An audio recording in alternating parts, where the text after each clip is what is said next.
গল্প কাটা কম্পাস। লেখনীতে আরশিয়া জান্নাত। চতুর্থ পর্ব। আমিন সাহেব মেয়ের পছন্দের ফ্লেভারের কেক নিয়ে বাসায় ফিরে দেখলেন আরোয়া বসার ঘরে ভ্রু কুঁচকে জাওয়াদের দিকে তাকিয়ে আছে। বাবাকে দেখে আরোয়ার মুখ স্বাভাবিক হয়ে উঠল। আমিন সাহেব মেয়েকে এক হাতে জড়িয়ে বললেন, জন্মদিনের অনেক অনেক শুভেচ্ছা মামুনি। থ্যাংক ইউ আব্বু। গিফট পছন্দ হয়েছে? অনেক। যাক শান্তি। দেখ এবার কেকটা পছন্দ হয় কিনা। আরোয়া কেকের বক্স নিয়ে চলে যেতেই তিনি বললেন, বুঝলে বাবা, আমার মেয়ের মনমতো জিনিস খুঁজে পাওয়া অনেক কঠিন।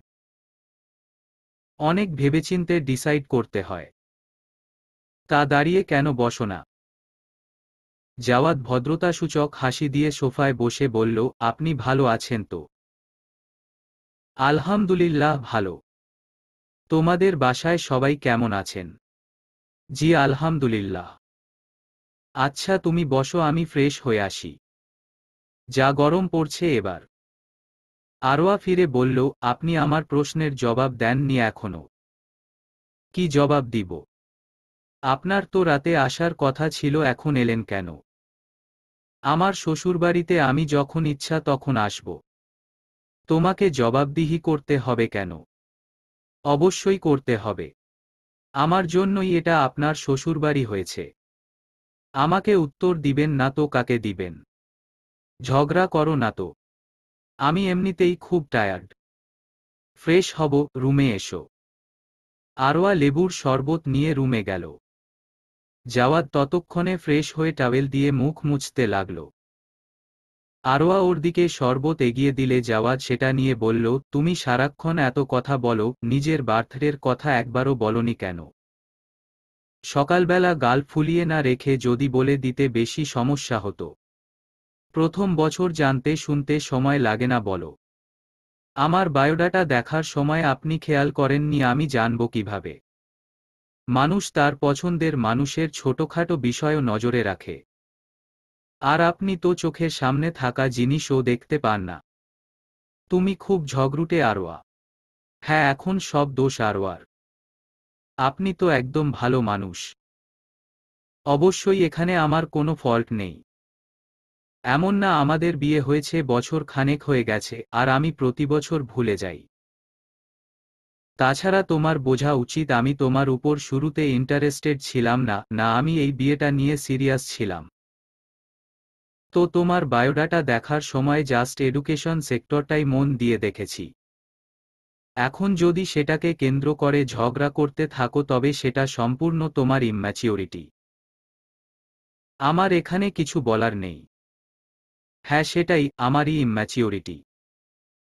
জাওয়াদ গ্লাসটা টেবিলে রেখে ওর সামনে দাঁড়ালো, দুহাত কাঁধে রেখে নরম গলায় বলল, আমি চেষ্টা করব এসব ছোটখাটো ব্যাপার মনে রাখার। তুমি আর রেগে থেকো না প্লিজ। আরোয়া তার কথায় শান্ত হয়ে বলল, আমার গিফট কোথায়? জাওয়াদ নিজের দিকে ইশারা করে বলল, জলজ্যান্ত গিফট দাঁড়িয়ে আছে, এটা কি যথেষ্ট নয়? আরোয়া ভেংচি কেটে বলল, ঢং। ঢং হবে কেন? ফারাজ খন্দকার জাওয়াদকে গিফট হিসেবে পাওয়া চারটিখানি কথা না ম্যাম। আরোয়া ওর গলা জড়িয়ে বলল, তাই না? বিশ্বাস হয় না? অবশ্যই হয়।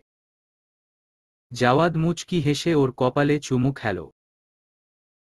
তারপর আরওয়াকে আয়নার সামনে ঘুরিয়ে পকেট থেকে ডায়মন্ডের পেন্ডেন্টযুক্ত চেইনটা বের করে গলায় পরিয়ে দিল। কাঁধে চিবুক রেখে বলল, হ্যাপি বার্থডে টু ইউ। আল্লাহ তোমাকে অনেক সুখী করুক। পছন্দ হয়েছে? অনেক সুন্দর হয়েছে। থ্যাঙ্কস। শুকনো থ্যাঙ্কসে কাজ হবে না। আজকে ডিনারে অনেক আইটেম করা হয়েছে, বিনিময়ে ওসব খেয়ে যাবেন। কেমন? জাওয়াদ ভ্রু উঁচিয়ে বলল, এইটা তো কিছু না আনলেও খেতে পারতাম। This is not fair Arwa. আমি জাতিসংঘের সচিব না, ফেয়ার আনফেয়ার দিয়ে আমার কাজ নেই। আচ্ছা মেয়ে তো তুমি। আমাকে সবসময় বলতে আনরোমান্টিক খ্যাত। নিজে কি বরকে স্বেচ্ছায় আদর করেছ কোনোদিন? করিনি। না, একবারও না। বিশ্বাস না হলে নিজেই ভেবে দেখো। আরোয়া সত্যি সত্যিই ভাবতে লাগলো কখনোই কি ও কিছু করেনি। পাপিয়ার আজ মন ভীষণ খারাপ। ক্যাম্পাসে আসার পর থেকে একা একা ঘুরছে। হিয়াকে ছাড়া ক্লাস করতে একটুও ভালো লাগছে না। এমন না ওর আর কোনো ফ্রেন্ড নেই, তবে হিয়ার সাথেই তার সখ্যতা বেশি।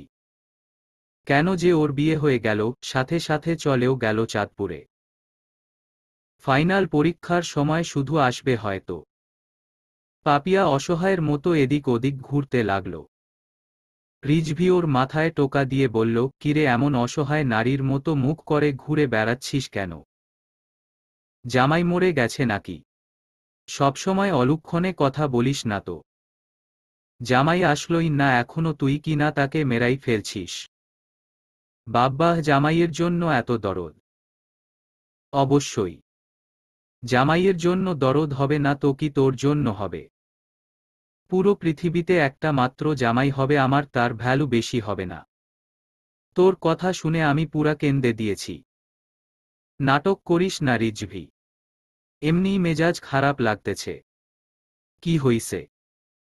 তোর সাথেটার বিয়ে হয়ে গেছে বলে দুঃখে আছস? হুম। আহারে, তো তুইও বিয়ে করে ফেল। বসে আছিস কেন?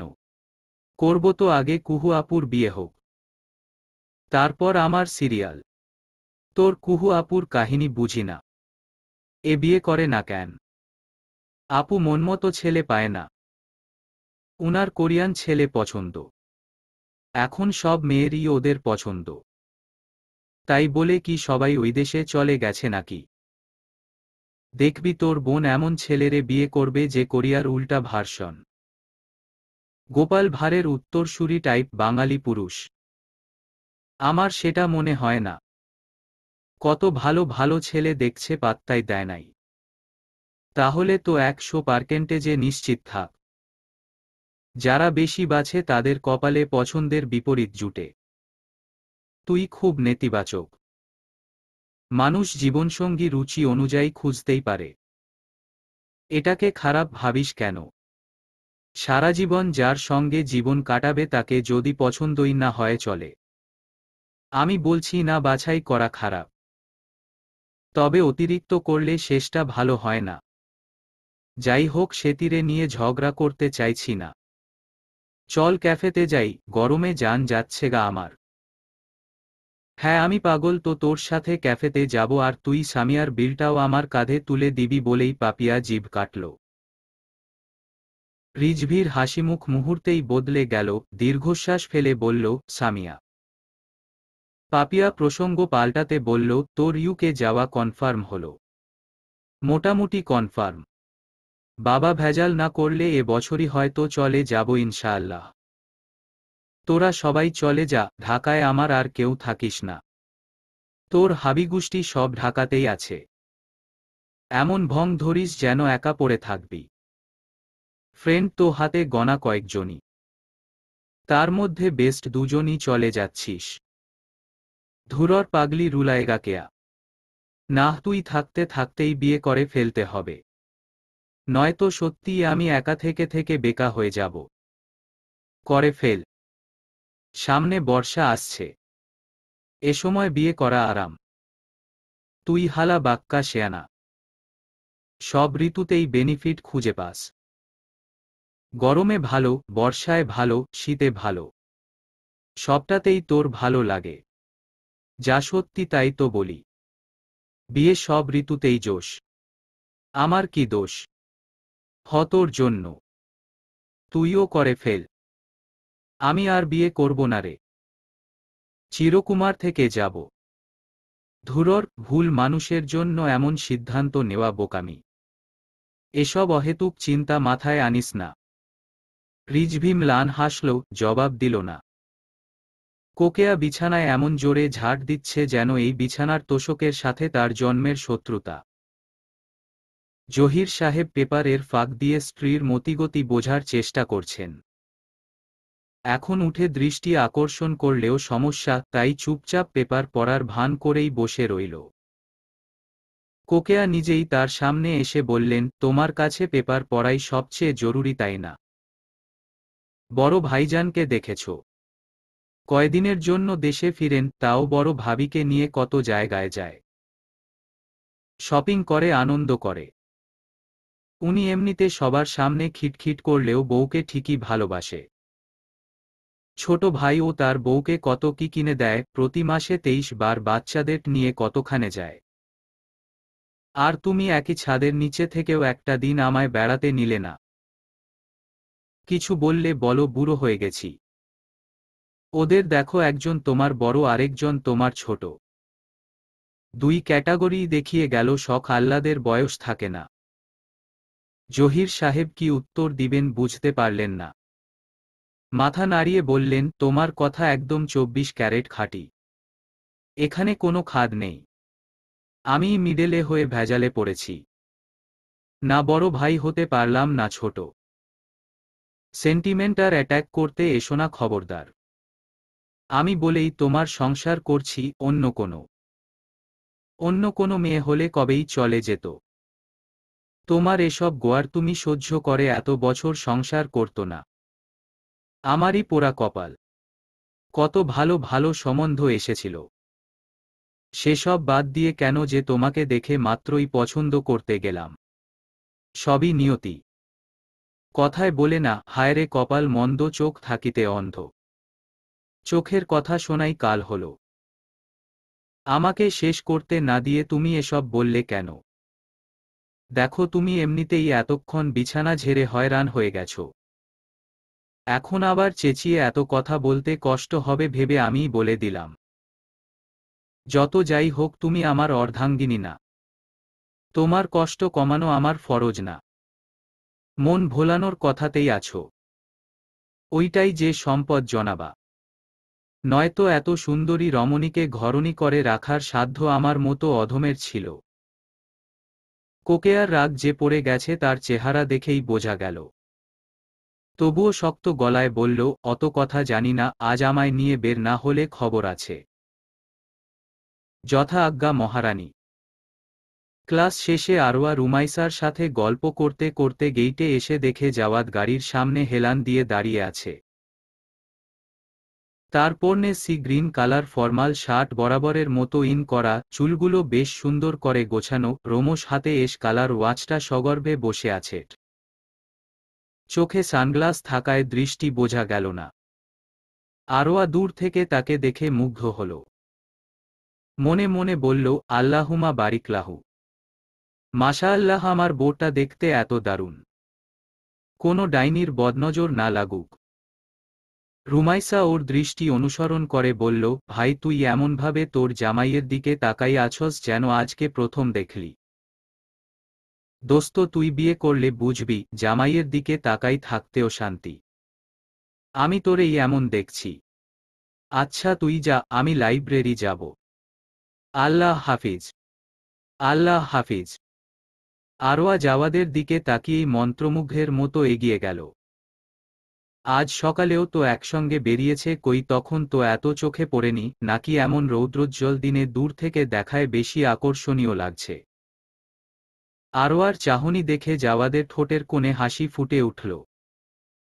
সে এগিয়ে ওর কাছে যেতেই আরোয়া কিসব বিড়বিড় করে ওর গায়ে ফু দিয়ে বলল, আমার সাথে থাকা কারিন জিনের ও নজর না লাগুক। আইন্য আমি দেখতে অনেক হ্যান্ডসাম, তাই বলে এমন চোখ দিয়ে স্ক্যান করবে? লজ্জা নেই মেয়ে? অন্য কাউকে না, নিজের একান্ত ব্যক্তিগত পুরুষকে দেখছি। লজ্জার কি আছে? কথায় তোমায় হারাতে পারবো না। গাড়িতে উঠো। গাড়ির দরজা খুলে আরওয়াকে বসালো। তারপর নিজে ড্রাইভিং সিটে বসে বলল, লাঞ্চ করেছিলে ঠিকমতো? হুম। আপনি? হ্যাঁ। আরওয়া রাস্তার দিকে তাকিয়ে বলল, কোথায় যাচ্ছি? যাচ্ছি যে কোনো একটা জায়গায়। বেড়াতে নিচ্ছেন? সিরিয়াসলি? এমনভাবে বলছো যেন আমি কখনো বেড়াতে নিই না। না তা নয়, তবে সচরাচর নেন না তো, তাই প্রতিবারই প্রথমবারের মতো এক্সাইটমেন্ট কাজ করে। আচ্ছা। মেইন শহর পেরিয়ে অনেকটা দূরেই গাড়ি চলছে। আরোয়া বহুক্ষণ জেগে থাকলেও একটা সময় সিটে হেলান দিয়ে ঘুমিয়ে পড়েছে। জাওয়াদ ওর ঘুমন্ত মুখের দিকে চেয়ে মুচকি হাসল। কাঙ্ক্ষিত গন্তব্যে পৌঁছানোর পর মৃদুস্বরে আরওয়াকে ডেকে তুলতেই আরওয়া বলল, আমরা এখন কোথায়? বেরিয়ে এসো, দেখো কোথায় এসেছি। আরওয়া বের হয়ে দেখল চারদিকে সবুজ সমারোহ। আরওয়ার চোখ জুড়িয়ে গেল এমন প্রাকৃতিক সৌন্দর্য অবলোকন করে।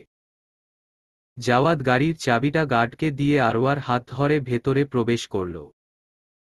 বাহারি গাছপালায় ঘেরা সাদা রঙের একতলা একটা বাড়ি। বাড়িতে প্রবেশ করার আগে ঘাট বাঁধানো বিশাল দিঘি।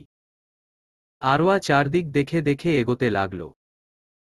বাড়ির ভেতর থেকে একজন মধ্যবয়স্কা নারী বেরিয়ে এসে বললেন, বাবা তুই আসছোস? পথে কোনো অসুবিধা হয়নি তো? আসসালামু আলাইকুম ফুফু, কেমন আছেন? ওয়ালাইকুম আসসালাম, ভালো আছি বাবা। এটা তোর বউ? মাশাআল্লাহ, অনেক সুন্দর। আরওয়া তাকে সালাম দিয়ে কুশল বিনিময় করল। তিনি তাদের ভেতরে নিয়ে বললেন, তোমরা হাতমুখ ধুয়ে নাও, আমি তোমাদের নাস্তা পানির আয়োজন করি। আরওয়া কৌতূহলীগলায় বলল, উনি কে? আর আমরা এখানে এসেছি কেন? উনি ফাতেমা ফুফু, দাদা সাহেবের ভাতিজি। উনার ছেলে মেয়ে সবাই বলতে গেলে ফরেনে থাকে। উনি একাই এখানে থাকেন। যদিও অনেকবার বলা হয়েছিল উনার বড় মেয়ের ওখানে থাকতে, কিন্তু ফুফু এই বাড়ির মায়া ছাড়তে পারেন না। তাই আমরা সুযোগ পেলেই উনাকে এসে দেখে যাই। ওহ আচ্ছা, অবশ্য যে সুন্দর জায়গা, আমি হলে আমিও কোথাও যেতাম না। তাই? হুম। আচ্ছা তুমি ফ্রেশ হয়ে নাও, আমি একটু আসছি। কোথায় যাচ্ছেন? দেখে আসতে সব ঠিকঠাক আছে কিনা। আচ্ছা। জাওয়াদ চলে যাওয়ার পর আরওয়া হাতমুখ ধুয়ে ফ্রেশ হয়ে নিল। ফাতেমা বাহারি পদের নাস্তা টেবিলে সাজিয়ে বললেন, বউ এদিকে আসো। ইয়া আল্লাহ, ফুপি আপনি এত আয়োজন করতে গেলেন কেন? শোনো মেয়ের কথা, বেশি কিছু আর করতে পারলাম কই। শরীরে যখন বল ছিল আরও কত কি করতাম। এখন তো আগের মতো কিছুই করতে পারি না। পলি সাহায্য করাই যা একটু করেছি। কই রে তোরা, এদিকে আয়, দেখে যা তোদের ভাবিকে। দুটো কিশোরী মেয়ে লাজুক ভঙ্গিতে আরওয়ার সামনে এসে দাঁড়াল। ফাতেমা বললেন, বুঝলে বউ, এই বুড়ো বয়সে ওরাই আমার লাঠি। দুটো বোন মিলে পুরো বাড়ি মাথায় তুলে রাখে। তোমাকে দেখে লজ্জা পাচ্ছে বলে চুপ করে আছে। একটু থাকলে বুঝবে কি করে ওরা। আরওয়া ওদের দিকে তাকিয়ে হাসিমুখে কুশল বিনিময় করল। জাওয়াদ এসে বলল, ফুফু তুমি আমাদের জানালে না কেন উত্তর পাশের দেয়ালটায় মেরামত করানো লাগবে? আর এখানে চোর এসেছিল সেটাও তো বলনি। আমি এখানে সিসি ক্যামেরা সেট করানোর ব্যবস্থা করছি। সিকিউরিটিতে আরও দুজন লোক রাখছি। তুই অযথাই এত উত্তেজিত হচ্ছিস। আমার পরে এখানে আর কেউ এসে থাকবে না। এত কিছু ঠিক করে লাভ কি? এটা কেমন কথা? তুমি তো আছো, তোমার নিরাপত্তা নিয়ে ভাববো না। ওসব রাখো, দেখি খেতে বসো। জাওয়াদ চেয়ারে বসে বলল, কি রে তোরা আজ এত চুপচাপ? ওকে দেখে ভদ্র হয়ে গেলি। আরে হো তোদেরই দলের লোক। পলি বলল, ভাইয়া নতুন ভাবির সামনে এমন বলিও না। আচ্ছা যা, কিছু বলছি না। শুধু এবার বাদরামি না করলেই হলো। আয় তোরাও বসো। ফুফু বসো না। সবাই একসঙ্গে খেতে খেতে গল্প করতে লাগল। কুহু লাইব্রেরি থেকে বের হয়ে বাসার দিকে যাচ্ছিল। রোডসাইডের ফুডকার্টে নজর যেতেই দেখে সেদিনের ওই লোকটা গরম গরম লুচি আর চিকেন চাপ খাচ্ছে। কুহু হাত নাড়িয়ে খানিকটা জোরেই বলল, হেই ভল্লা। লোকটা ফিরেও তাকালো না, অন্যদের সঙ্গে গল্প করতে করতে খেতে লাগল। কুহু সামনে এসে বলল, কি ব্যাপার ভল্লা সাহেব, কতবার ডাকছি রেসপন্স করছেন না কেন? সে ভ্রু উঁচিয়ে বলল, সরি, আপনাকে ঠিক চিনলাম না। আরে ওই যে ওইদিন রেস্টুরেন্টে দেখা হয়েছিল, আপনি বিগ সাইজের বার্গার খাচ্ছিলেন, মনে নেই? কি জানি ভাই, আমি তো কতখানেই খেতে যাই। কয়টা মনে রাখব? আচ্ছা, মনে না রাখেন আপনিই বলুন, আপনার সঙ্গে আলাপ না হলে কি আমি আপনার নাম জানতাম? তার পাশে থাকা একটা ছেলে বলল, কি নাম বললেন শুনি? কেন ভল্লা? ভল্লা বলেই সবাই হেহে করে হেসে উঠল। এটা আবার কেমন নাম? কেন, উনিই তো বললেন। অবশ্য আমারও মনে হয়েছিল এটা কেমন নাম। পরে ভাবলাম বাবা মায়ের ইচ্ছের তো অভাব নেই, শখ করে কত আজগুবি নামই না তারা রাখেন।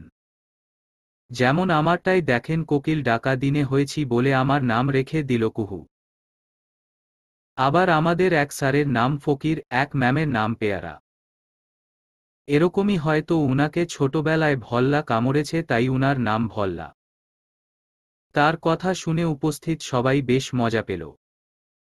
কিন্তু ভল্লা ছদ্মনামের লোকটার বিশেষ প্রতিক্রিয়া দেখা গেল না।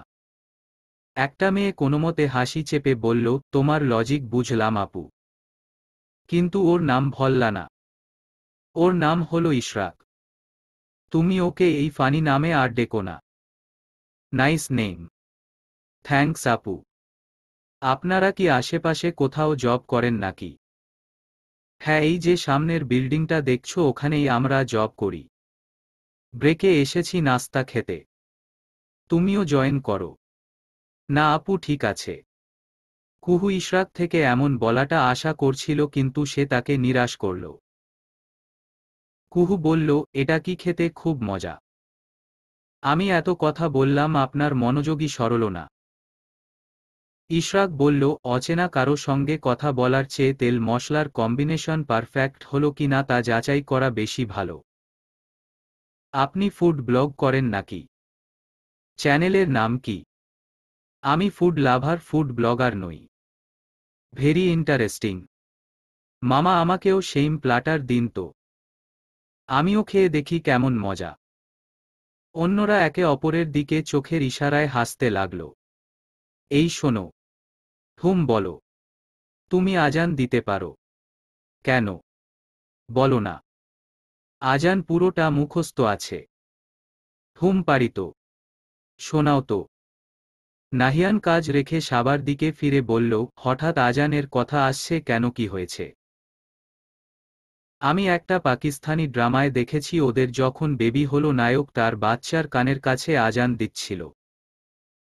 দৃশ্যটা এত সুন্দর আর মনোরম, আমার চোখে পানি চলে এসেছে। এই শোনো, আমাদের যখন বাবু হবে তুমি ওকে কোলে তুলে প্রথমেই ওর কানের কাছে আজান দিবে কেমন? নাহিয়ান ওর দিকে স্নেহার্দ্র দৃষ্টিতে তাকিয়ে বলল, এটা তো আর বলে দিতে হবে পাখি, আমি অবশ্যই সেটা করব।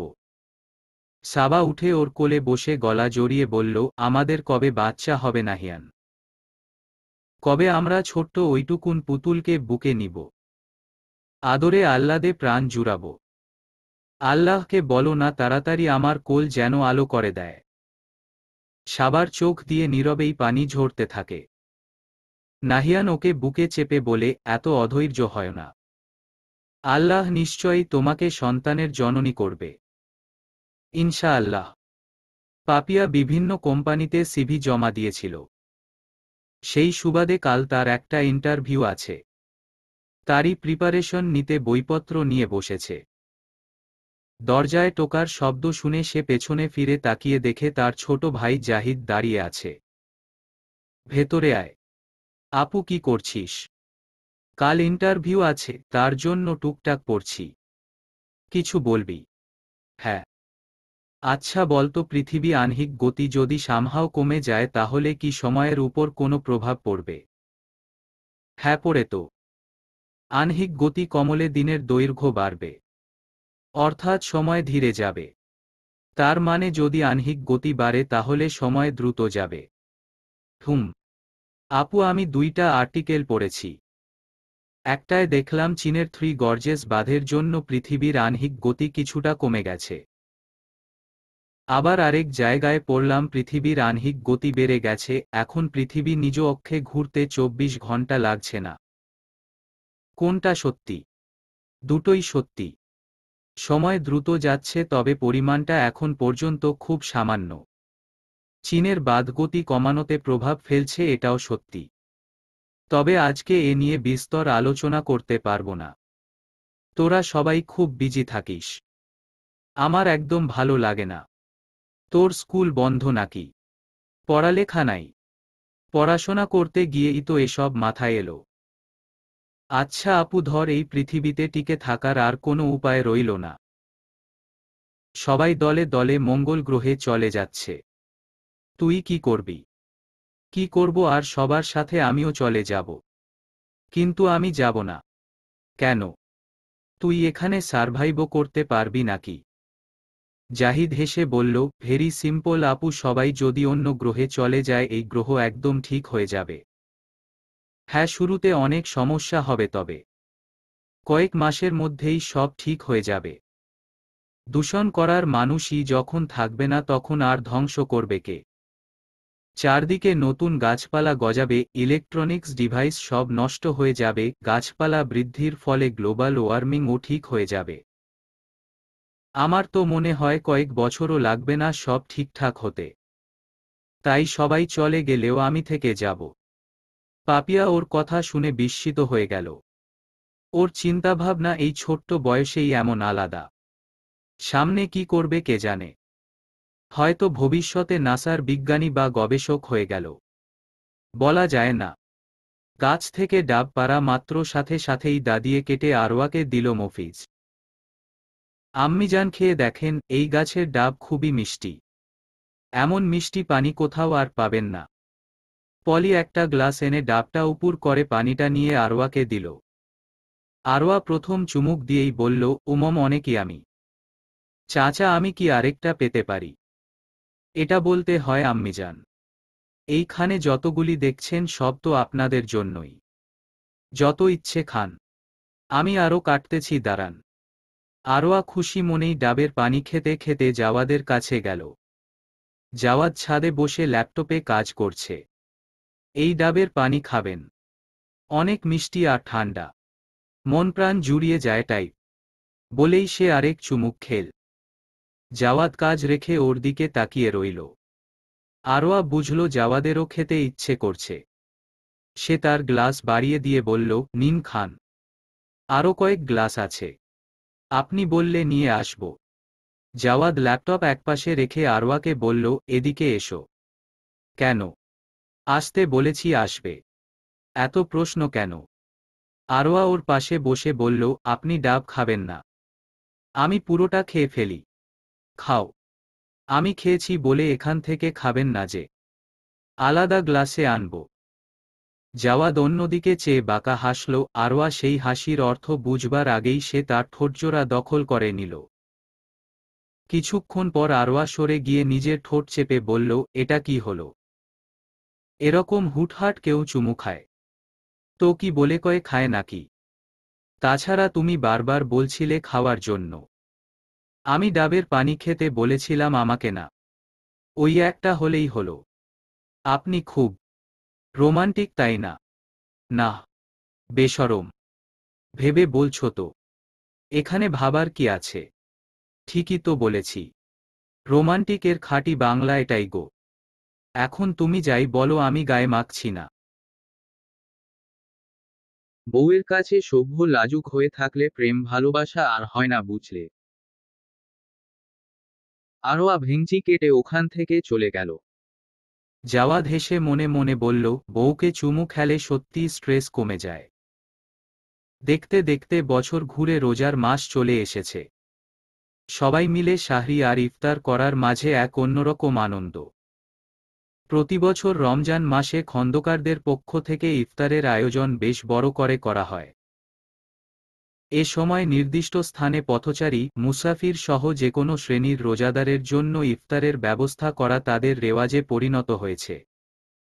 প্রতিদিন নিম্নে 200 লোক সেখানে তৃপ্তি ভরে ইফতার করে। নিয়ম মাফিক বাড়ির ছেলেরা একেক দিন একেকজন গিয়ে সব তদারকি করে সেখানেই ইফতার করে। আজ নাহিয়ানের পালা আসায় সাবা বলল, শুনছো, আমি বলি কি আজকের ইফতারটা আমি তৈরি করব। রোজাদারদের ইফতার করালে তো অনেক সোয়াব হয়, তাই না? আল্লাহ যদি এই উছিলায় আমায় সন্তান দান করেন। ওখানে অনেক মানুষ হয়, এই গরমে তুমি এত রান্না কিভাবে করবে? আমি একটা আইটেম হলেও করি প্লিজ নাহিয়ান, মানা করো না। সাবা, আমি বুঝতে পারি তোমার মনের অবস্থা, কিন্তু আমি একা করব না তো। শেফরা তো আছেনই। তোমার যা ইচ্ছে করে করো। আজকে আমি একটা এতিমখানার অনেকগুলো বাচ্চাকে ওখানে আসতে বলেছি। তুমি ওদের পেট ভরে ইফতার করাবে। আচ্ছা, থ্যাংক ইউ। নাহিয়ান হেসে বলল, তুমি অনেক কিউট সাবা। তোমাকে এমনি এমনি এত ভালোবাসি না আমি। সাবা উত্তরে কেবল হাসল। আরোয়া ফ্লোরে শুয়ে একটু পর পর ঘড়ির দিকে তাকাচ্ছে। উহু, এত গরম, গলা শুকিয়ে কাঠ হয়ে গেছে। কখন ইফতারের সময় হবে? জাওয়াদ অফিস থেকে ফিরে আরওয়াকে এমন দেখে বলল, বেশি কষ্ট হচ্ছে? না, প্রথম দিকে একটু কষ্ট হয়, ধীরে ধীরে আবার অভ্যাস হয়ে যাবে। জাওয়াদ শার্ট পাল্টে বলল, বাইরে যা গরম সে অনুযায়ী কষ্ট কমই লাগছে। রোজাদারদের উপর আল্লাহর বিশেষ রহমত থাকে এই গরমে, সেটা আবারও টের পেলাম। হুম, ঠিক বলেছেন। জাওয়াদ আরওয়ার দিকে তাকিয়ে বলল, উঠে এসো, বিছানায় শুয়ে রেস্ট নাও। আসরের নামাজ পড়েছ? হুম। না, আর রেস্ট নিব না। আমি এখন কোরআন পড়ব। পাপিয়া আপু আমার চেয়ে এক পারা এগিয়ে গেছে। তাড়াতাড়ি ব্যালেন্স করতে হবে। তোমাদের কম্পিটিশন হচ্ছে নাকি? হুম, দাদিজান বলেছেন সবাইকে ২৬ রোজার মধ্যে খতম দিতে। ওহ, কিন্তু তাড়াহুড়ো করে পড়া ঠিক না। কোরআন অর্থ বুঝে ধীরে সুস্থে পড়তে হয়। ওরকম পড়তে গেলে শেষ হবে না তো। আচ্ছা পড়ো, তবে সময় পেলে অর্থ বুঝে পড়বে কেমন? হুম, আচ্ছা। জাওয়াদ ওর কপালে চুমু দিয়ে মৃদু হাসল। ইফতারের পর কুহু ইশরাকের ফোনে কল দিল। বরাবরের মতোই সে প্রথমবারে রিসিভ করল না। সপ্তমবার ডায়াল করার পর রিসিভ করে বিরক্ত গলায় বলল, কেউ যখন কল রিসিভ করে না বুঝতে হয় সে বিজি আছে। একটানা এতবার কল করা লাগে? কুহুর ঠোঁটের কোণে হাসি ফুটে উঠল। সে প্রফুল্ল গলায় বলল, জানেন তো রিসিভ না করে পারবেন না, তবে প্রথমবারে রিসিভ করলেই হয়। আপনিও বিরক্ত হলেন না? আমারও কষ্ট করা লাগল না। কেন ফোন করেছেন তা বলুন। কোথায় আছেন এখন? অফিসেই? কেন? ছুটির পর দেখা হবে তাহলে। আমি আপনার অফিসের সামনে আসছি। ফোন রেখে ইশরাক তার কলিগ শাহানার কাছে গেল। ক্রূর দৃষ্টিতে তাকিয়ে বলল, তুই আমাকে শান্তি দিলি না শানু। কি দরকার ছিল ওকে আমার সব ডিটেইলস দেওয়ার? শাহানা কম্পিউটারে টাইপ করতে করতে বলল, মেয়েটা দেখতে শুনতে খারাপ না। তাছাড়া সে তোমার প্রতি খুব আগ্রহী। আমার মনে হয় এবার তোমার বিয়েটা করে ফেলা উচিত। বয়স তো কম হচ্ছে না। তাই বলে সম্পূর্ণ অচেনা একটা মেয়েকে বিশ্বাস করব? কেউই জন্ম থেকে চেনা হয় না। তুমি তো ওকে চেনানোর সুযোগই দিচ্ছ না। তোমার লাইফের সবচেয়ে গুরুত্বপূর্ণ পার্ট হচ্ছে খাওয়া। আর ও তোমার খাওয়া দেখেই পছন্দ করেছে। এটা তো তোমার জন্য প্লাস পয়েন্ট। তাও এমন করো কেন বুঝি না। বেশি কৌতূহলী মানুষ আমার ভয় লাগে। এদের আগ্রহ আসতেও সময় লাগে না, যেতেও সময় লাগে না। কুহুকে আমার সেরকম লাগছে না। ও বেশ ম্যাচিওর মেয়ে। ওরা ষোড়শীর মতো আবেগে প্রেমে পড়ে না। যখন পড়ে বুঝতে হবে সত্যিই মনে ধরেছে। তুমি অ্যাটলিস্ট সুযোগ দিয়ে দেখতে পারো। ইশরাক মাথা চুলকে ভাবতে লাগল, দিবে নাকি একটা সুযোগ। জোবায়ের সাহেব ইজি চেয়ারে বসে কি নিয়ে যেন গভীর চিন্তা করছেন। তার বড় মেয়ে সাবিহা দরজায় নক করে বলল, আব্বা আসব। হ্যাঁ। আব্বা, আপনার কি বেশি টায়ার্ড লাগছে? শুয়ে রেস্ট নিন। ইফতারের এখনো দেরি আছে তো। সমস্যা নেই। আসরের পর শুয়ে থাকা ভালো না, স্বাস্থ্য নষ্ট হয়। কিছু বলবি? আসলে আব্বা, আপনার জামাই একটা পাত্র দেখেছে। ছেলে দেখতে শুনতে খারাপ না। ওদের পরিবারও ঠিকঠাক আছে। উনার ইচ্ছে ঈদের পরপরই মাইশার বিয়েটা সেরে ফেলার। আপনি কি বলেন? ছেলের খোঁজখবর নাও ভালোমতো, তারপর বিয়ের চিন্তা। বিয়েতে তড়িগড়ি করা ভালো না। সারাজীবন যে সম্পর্ক বয়ে বেড়াতে হবে তার বুনিয়াদ মজবুত হওয়া চাই। আমি কিছু বললে উনি বলেন আমরা বেশি বুঝি বলেই ঘরে 2টা উপযুক্ত মেয়ে এখনো ফেলে রেখেছি। বিয়ের ব্যবস্থা করতে পারছি না। আব্বা কুহুর বিয়ের ব্যাপারে আপনারা সিরিয়াস হচ্ছেন না কেন? ওর পরে তো পাপিয়াও আছে। বয়স তো থেমে থাকছে না কারো। জোবায়ের সাহেব গম্ভীর গলায় বললেন, তুমি মাইশার বিষয়ে আর কিছু বলবে না। ওর মেয়েকে ও যেখানে মন চায় বিয়ে দিক। ওর বুঝো ওর কাছেই থাক। যে স্ত্রীকে সামান্য কথায়ও বাপের বাড়ি নিয়ে খোঁটা দেয় তার সঙ্গে তর্ক করা অহেতুক। আমি তোমাকে শুরুতেই বলেছিলাম এই ছেলে তোমার জন্য ভালো হবে না। সাবিহার মুখ বিবর্ণ হয়ে গেল। সাবিহার অবনত মুখ দেখে জোবায়ের সাহেবের ভাবান্তর হল না। তিনি ফের বললেন, আমি আমার জীবনে শিক্ষা একবারই নিই। বারবার এক ভুল করা মানুষ আমি নই। আমার বাড়ির ছেলেমেয়েদের বিয়ে আমি অনেক ভেবেচিন্তে দেওয়ার চেষ্টা করেছি। ভাগ্যের লেখা বদলানো যায় না। যা হবার তা হবেই। ইয়াকুবাহ যেমন তার পুত্রদের উদ্দেশ্যে বলেছিলেন, যদিও আমি তোমাদের যে ব্যবস্থা গ্রহণ করতে বলেছি তা ভাগ্যলিপি খণ্ডন করতে পারবে না। কেননা আল্লাহ তাআলা কোনো সিদ্ধান্ত গ্রহণ করলে তা রোধ করার ক্ষমতা কারও নেই। আমিও তার মতোই সতর্ক অবলম্বন করছি মাত্র। সাবিহা মাথা নেড়ে বাবার কথায় সমর্থন জানিয়ে বললেন, আব্বা আপনি একবার খোঁজখবর নিয়ে দেখবেন। ও তো আপনারও নাতনি। ওর উপর আপনারও অধিকার আছে তাই না? দাদার মতো নানার দাম নেই সাবু। যদি থাকতো তোমার স্বামী কোনো সিদ্ধান্ত নেওয়ার আগে আমাকে অবশ্যই জানাতো। সরাসরি বিয়ের দাওয়াত দেওয়ার অপেক্ষা করত না। তুমি মেয়ের মা বলেই ভালোমন্দের চিন্তা করে আমাকে জানালে। কিন্তু বাস্তবতা হলো এখানে আমার মতামতের মূল্য হবে না। তাই আমি বলবো তুমিও এই বিষয়ে আর মাতামাতি করো না। কিন্তু আব্বা। আর কোনো কিন্তু না। আল্লাহর কাছে দোয়া করো যা হবে ভালোর জন্যই হবে। সাবিহা নীরবে প্রস্থান করল। সালমা মেয়ের চোখে পানি দেখে ভেতরে এসে বলল, কি ব্যাপার সাবুর, কি হইছে? ও কান্না করতে করতে গেল কেন? মেয়েটা বয়সেই বড় হয়েছে বুঝলে সালমা, স্বভাব বৈশিষ্ট্যে এখনও সেই ছোট্ট খুকি রয়ে গেছে। অথচ জীবনের চরম সিদ্ধান্তের বেলা এই ছোট্ট খুকিটাই কি দুঃসাহসিকতাই না দেখিয়েছল। আপনি এখনও এ কথা নিয়ে ওর উপর রাগ? না, রাগ হব কেন? কুমারী আর বিধবা মেয়েকে তাদের সিদ্ধান্তের বাইরে বিয়ে দেওয়া যায় না। ওর পথ ও ধরেছে, আমি রাগ করার কে? আপনি এ বাড়ির ছেলেদের বেলা এই ছাড় দেন না, মেয়েদের বেলায় দেন। এটা কি ঠিক? হাহাহা, তুমি সুযোগের সদ্ব্যবহার করতে পিছু হটো না। ঠিকই খোঁচাটা জায়গা মতো বসিয়ে দিলে। ভুল বললাম? না, ভুল বলনি। তবে একটা কথা কি জানো সালমা, সংসারে মেয়েরা অনেক গুরুত্বপূর্ণ। বলে না, সংসার সুখের হয় রমণীর গুণে। কথাটা একদম সত্যি। তাই পরের ঘরের মেয়ে আনার সময় আমি কোনো ছাড় দিতে চাই না। হয়তো মেয়েদের বেলাও এটা করতাম যদি না হাদিসে নিষিদ্ধ থাকত। নয়তো আমার এত আদরের বড় মেয়ে সাবুকে এমন ছেলের কাছে বিয়ে দিতাম। বড় জামাই আবার কিছু করছে। ও কি এই জীবনে ঠিক হবে না? কিছু মানুষ কখনোই বদলায় না। ওকে 5 রকম করেও মন পাইলাম না। মেয়েকে সুখী করতে কত কি করেছি। যখন যা চেয়েছে দিয়েছি। তাও ও বাড়িতে আমার মেয়ে একটু সম্মান পায়নি।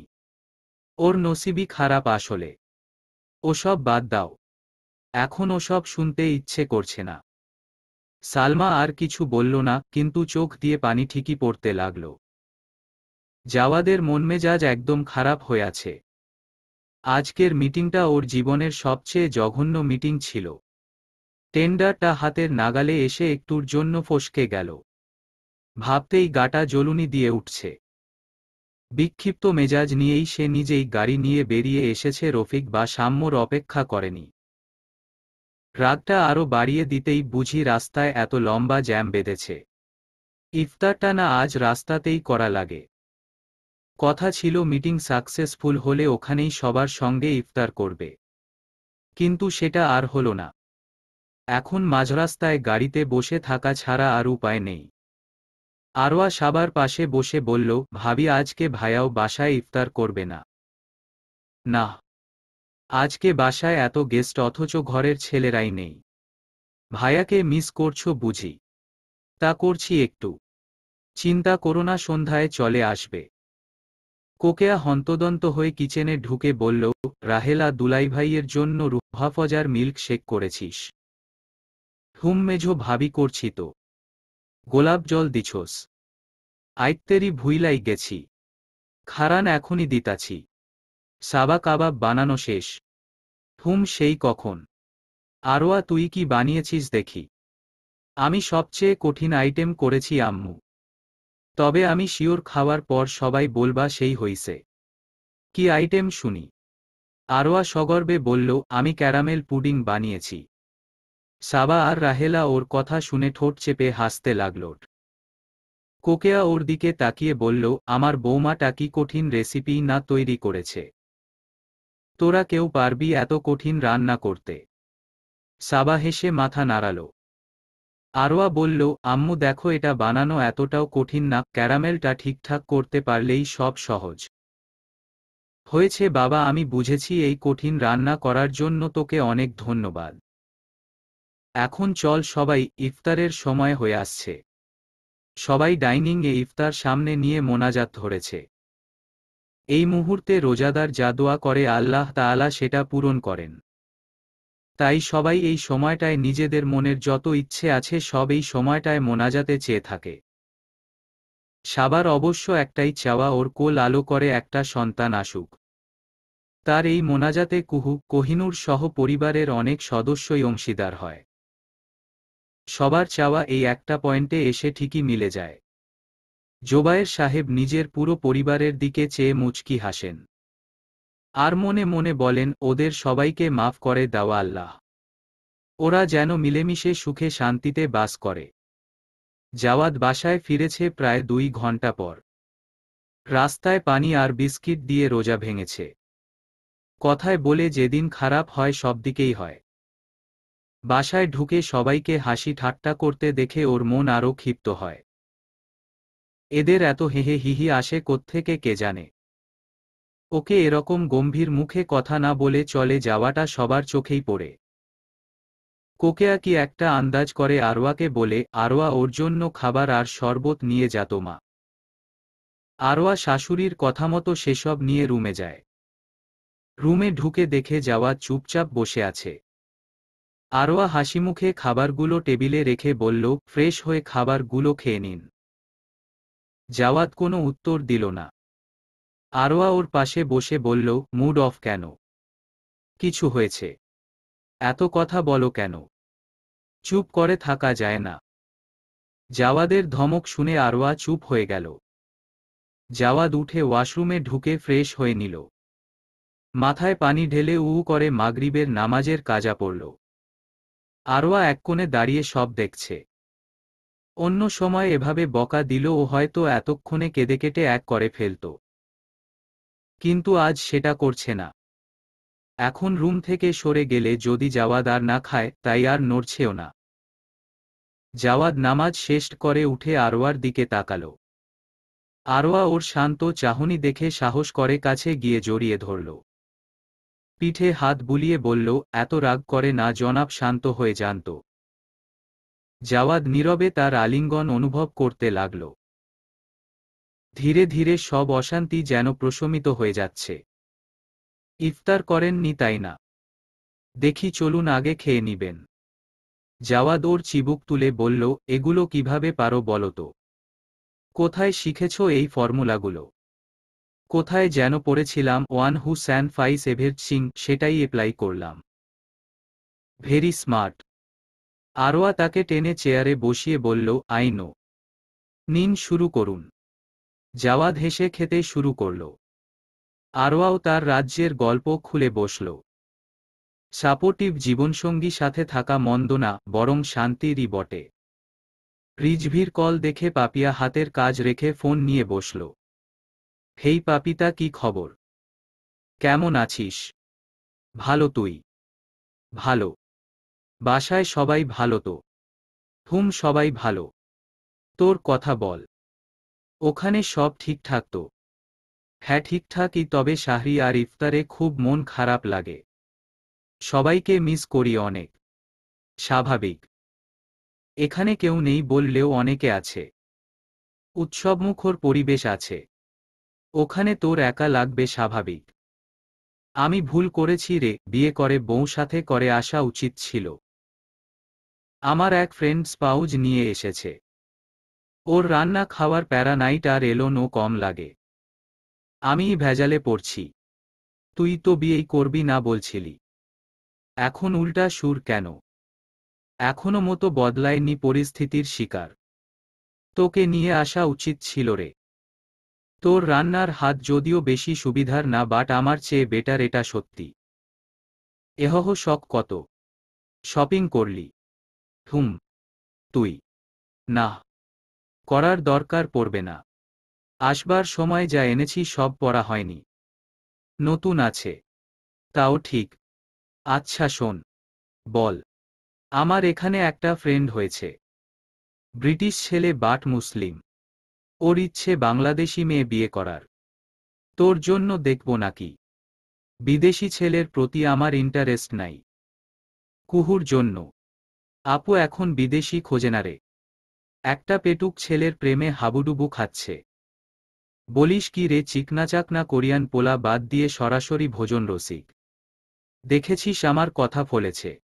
সম্পূর্ণ ফলে নাই। ওই ভাইয়া ভোজন রসিক হলেও গোপাল ভাঁড়ের মতো না দেখতে। লম্বা চওড়া সুস্বাস্থ্যের অধিকারী। আপু তো এই ছেলেকে বাদে কাউকেই বিয়ে করবে না বলে পণ নিয়েছে। তো সমস্যা কোথায়? সবাই রাজি হয়ে যা।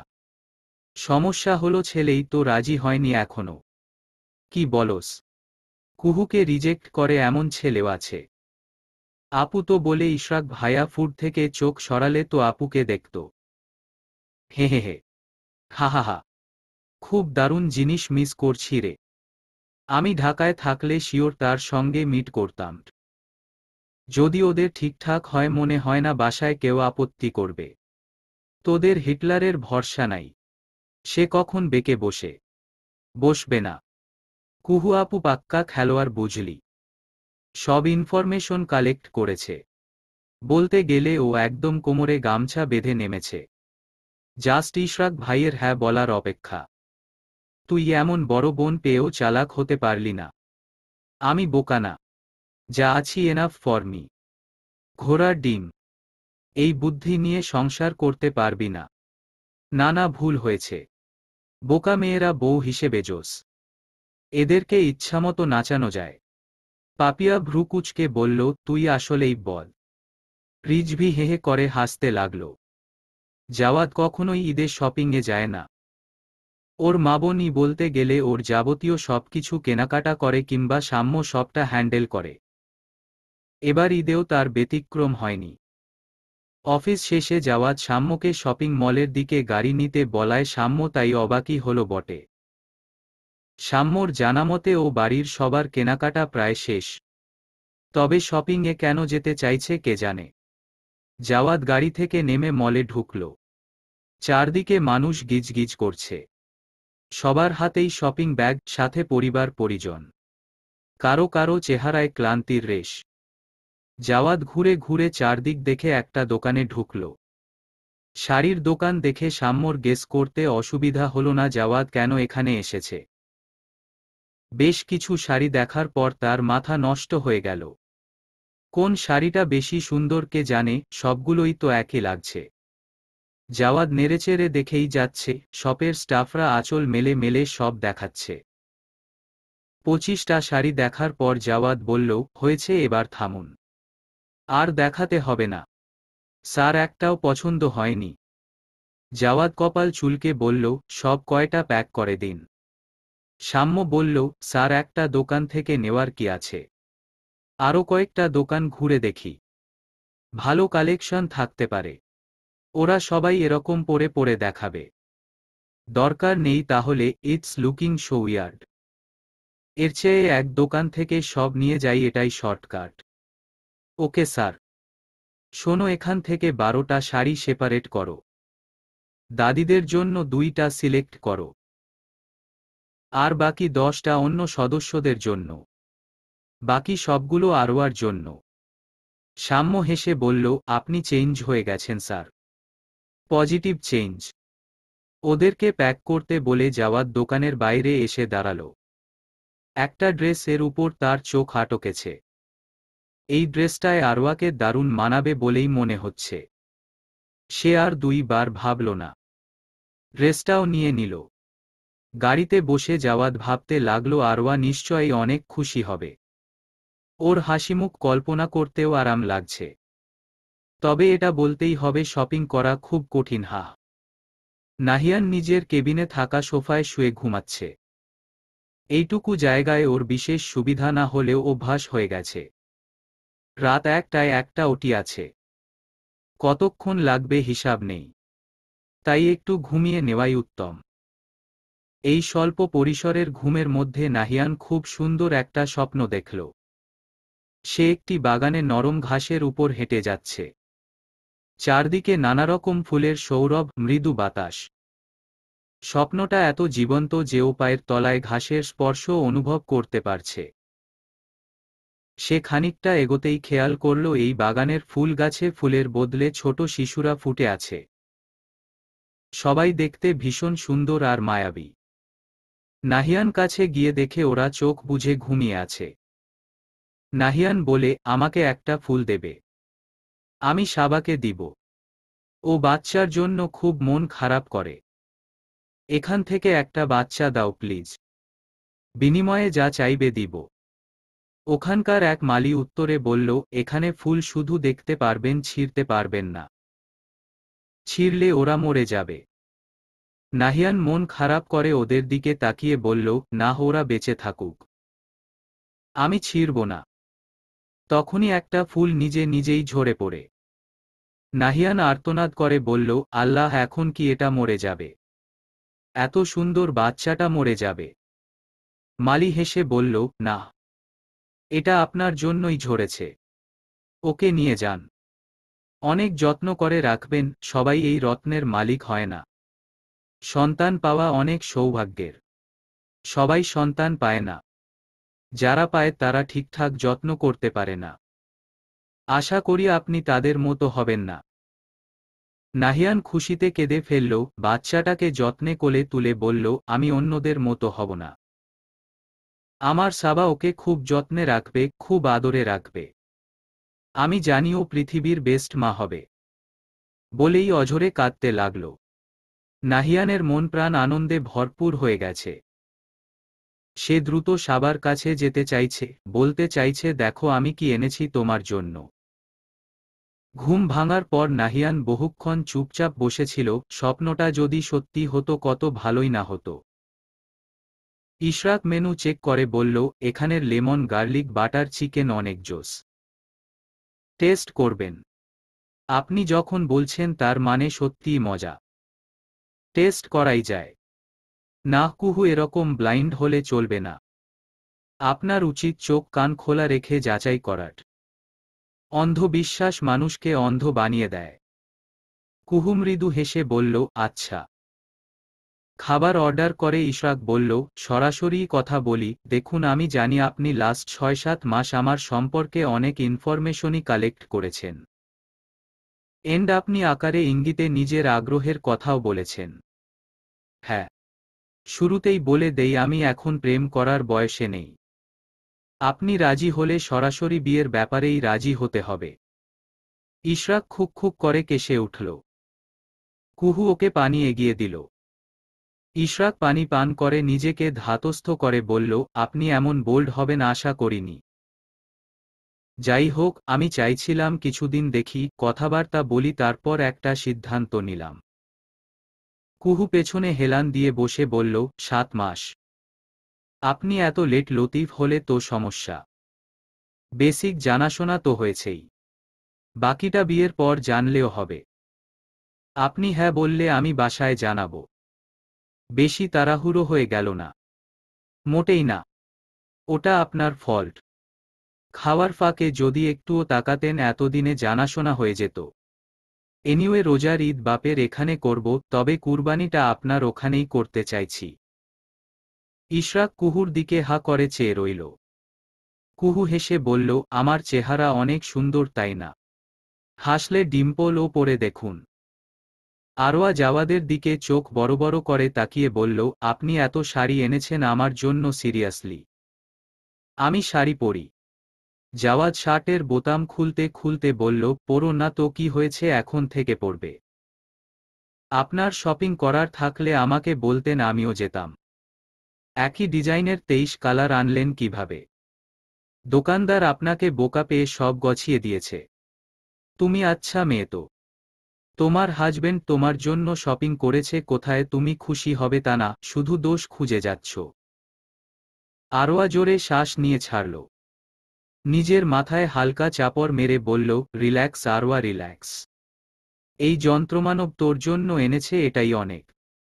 কুল। এই তুমি কি বিড়বিড় করছো? কিছু না। থ্যাঙ্কস ডিয়ার হাবি, এত ভারী ভারী শাড়ি কিনে আনার জন্য। আপনার পছন্দ লাজবাব। জাওয়াদ তৃপ্তির হাসি দিয়ে বলল, এই তো গুড গার্ল। আরোয়া ওর গা ঘেঁষে দাঁড়িয়ে বলল, আপনি আপনার ব্যস্ততা একপাশে রেখে আমার জন্য সময় বের করেছেন, এতেই আমি অনেক হ্যাপি। জাওয়াদ গাল বাড়িয়ে বলল, রিওয়ার্ড দাও। আরোয়া ওর গালে চুমু এঁকে দিতেই জাওয়াদের ঠোঁটের কোণে হাসি ফুটে উঠল। আরোয়া শোনো। হুম। তুমি কি টায়ার্ড? না, কেন? জাওয়াদ নিজের আঙুলের ভাঁজে আরোয়ার আঙুল গলিয়ে গাঢ় গলায় বলল, I wanna feel you deeply. লজ্জায় আরোয়ার মুখ লাল হয়ে গেল। চিবুক নামিয়ে মাথা নেড়ে সম্মতি দিতেই জাওয়াদ তাকে কোলে তুলে বলল, তোমাকে অনেক ধন্যবাদ আরোয়া, আমার জীবনে থেকে যাওয়ার জন্য। আরোয়া ওর গাল ছুঁয়ে বলল, প্রতিবার এটা বলতে হয় আপনার? এটা না বললে কি চলে না? কৃতজ্ঞতা প্রকাশে কিপটামি করা ঠিক না। আমি জানি আমি তোমার সঙ্গে যা করেছি তা অন্যায় ছিল। ওই একটা বিশেষ রাত নষ্টের খেসারত হয়তো আজীবনেও পরিশোধ হবে না।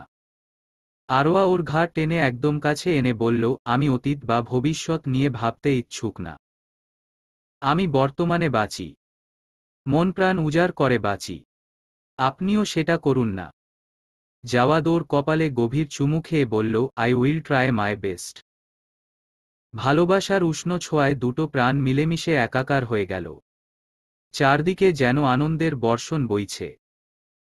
প্রেমোত্তাপে তনু ঘেমে নিয়ে একাকার করে উঠলেও কেউই কারো সান্নিধ্য ছাড়তে চাইছে না, গভীর থেকে গভীরতর স্পর্শে একে অপরকে পাগল বানানোর প্রতিযোগিতায় যেন নেমেছে তারা। কতটা সময় পেরিয়েছে কে জানে। আরোয়া চাদর মুড়িয়ে বেঘরে ঘুমাচ্ছে। জাওয়াদ ওর চুলগুলো একপাশে সরিয়ে পিঠে মাথা রেখে বলল, আরোয়া উঠো, শাওয়ার নিয়ে নাও। একটু পরেই সাইরেন বাজবে। আরোয়া ঘুম জড়ানো গলায় বলল, আরেকটু ঘুমাই না। আজ সাহরি করব না। পানি খেয়ে রোজা রেখে ফেলব। জাওয়াদ উঠে বলল, উঠো বলছি। দিন অনেক লম্বা। পরে তোমারই কষ্ট হবে। উঠো না প্লিজ। আরোয়া কাদো কাদো মুখ করে বলল, আপনাকে একদম ভাল লাগে না। হুহ। জাওয়াদ ওর গাল টেনে বলল, ভালো না লাগতেই এত পাগলামি করলে ভালো লাগলে কি করতে হুম? আরোয়া বিস্ফোরিত দৃষ্টিতে বলল, আপনি এমন ঠোঁটকাটা কেন? উফফ, একটুও লজ্জা নেই আপনার? কেউ হুঁশ হারালে দোষ নেই। আমি মুখে বললেই দোষ। আরোয়া ওর মুখ চেপে বলল, থামুন তো। আমি উঠে গেছি। আর বলতে হবে না। জাওয়াদ হাসতে লাগল। ইউকে আসার পর রিজভি পাপিয়াকে সবচেয়ে বেশি মিস করে। যেখানেই কোনো ফ্রেন্ডস গ্রুপ দেখে ওর পাপিয়ার কথাই মনে পড়ে। মেয়েটা একটু বোকা হলেও অনেক কিউট। অনেক কেয়ারিংও বটে। ওর দুঃসময়ে এই পৃথিবীতে আর কেউ থাকুক না থাকুক, বাবা মায়ের পর যদি কেউ থাকে সেটা অবশ্যই পাপিয়া। সামিয়ার সঙ্গে ওর দীর্ঘদিন সম্পর্ক থাকলেও মেয়েটা ওকে ততটা কেয়ার করেনি বা ওর মনের কথা ততটা জানেনি যতটা পাপিয়া জেনেছে, কিংবা প্রয়োজন ছাড়া টাইম স্পেন্ড করেছে। ওর সাথে রিলেশনে যাওয়ার আগে অনেকেই ভাবত পাপিয়াই বুঝি ওর গভ হবে। ফিউচারে তারা কাপল হবে এমন বাজিও কম ধরা হয়নি গ্রুপে। হলে অবশ্য মন্দ হতো না। কিন্তু সত্যি বলতে রিজভি কখনো চায়নি এত সুন্দর একটা ফ্রেন্ডশিপ ভিন্ন নামে রূপান্তরিত হোক। বন্ধুত্ব থেকে প্রেমে গড়ানো সম্পর্কে শেষ পর্যন্ত কিছুই যদি না থাকে, কেবল প্রেমিকা না বন্ধুও হারায়। তাই রিজভি সবসময় একটা লাইন এঁকে রেখেছিল। দূর দেশে এসে ওর মনে প্রাণে একটাই রিয়েলাইজেশন এসেছে, পাপিয়াকে চুজ না করা ওর জীবনের সবচেয়ে বড় ভুল ছিল। তবে এবার সে আর ভুল করবে না। পাপিয়ার সঙ্গেই বাকিটা জীবন কাটাবে। কিন্তু এটা বললে পাপিয়া যদি ওকে ভুল বুঝে, কিংবা এই ভেবে বসে গফ পালানোতে ঠেকায় পড়ে ওকে চাইছে, এটা সাময়িক মোহ। তবে সে নিজেকে মুখ দেখাতে পারবে। রিজভি মনের সঙ্গে লড়াই করতে করতে হাঁপিয়ে উঠে। না, আপাতত শান্ত থাকাই শ্রেয়। আরও কটা দিন যাক, তারপর না হয় কিছু একটা ভাবা যাবে।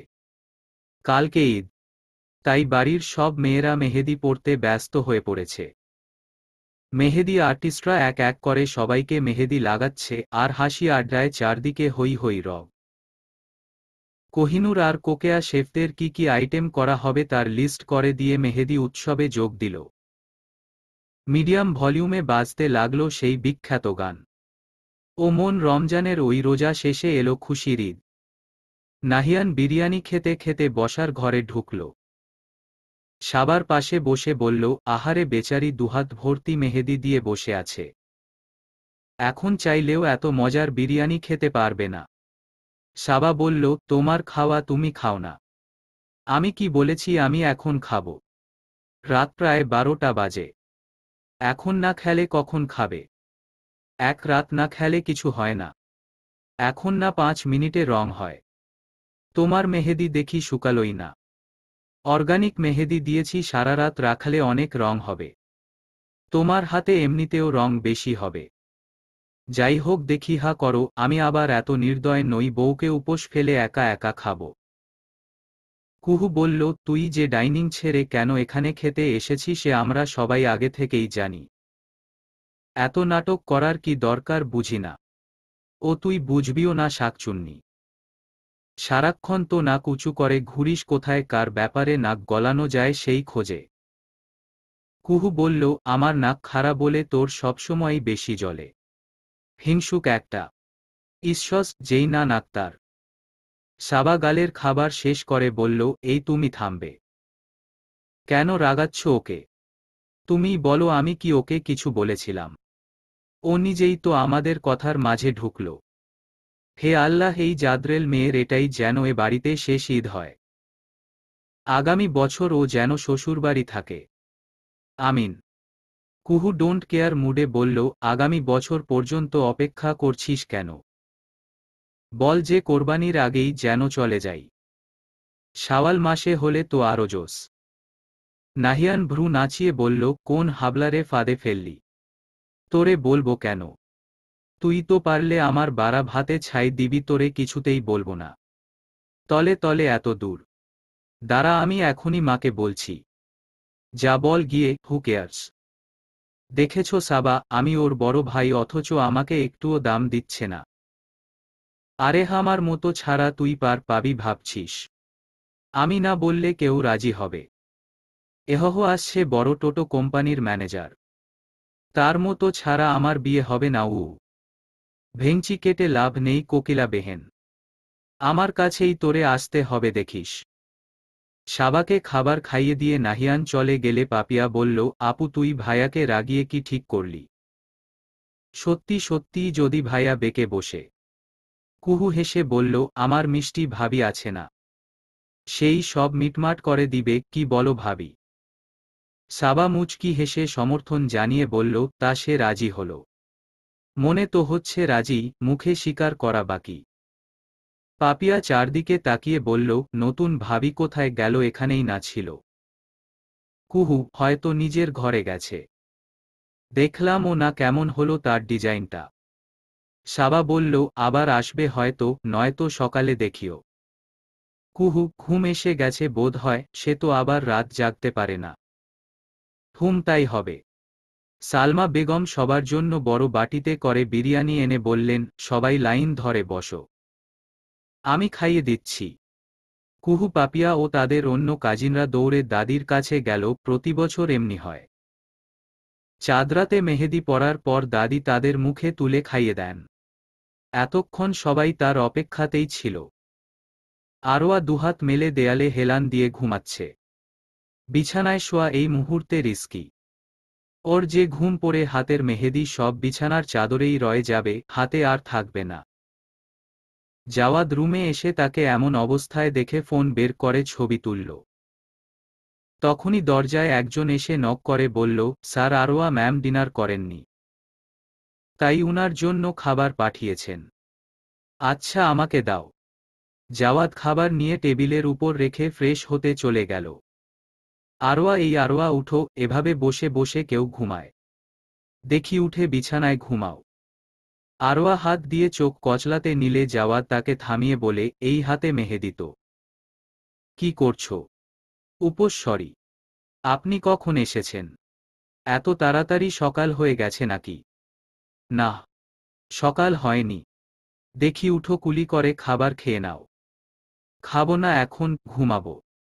তুমি এমন কেন আরোয়া? জানো 11টার পর জেগে থাকতে পারো না, আগে আগে খেয়ে নিবা না? আপনি আমাকে বকা দিচ্ছেন কেন? চাঁদরাতে কেউ বকা দেয়? সবাই আনন্দ করছিল তাই খাওয়ার কথা ভুলে গেছি। তাছাড়া অনেক নাস্তা খেয়েছি তো, বেশি খিদে নেই।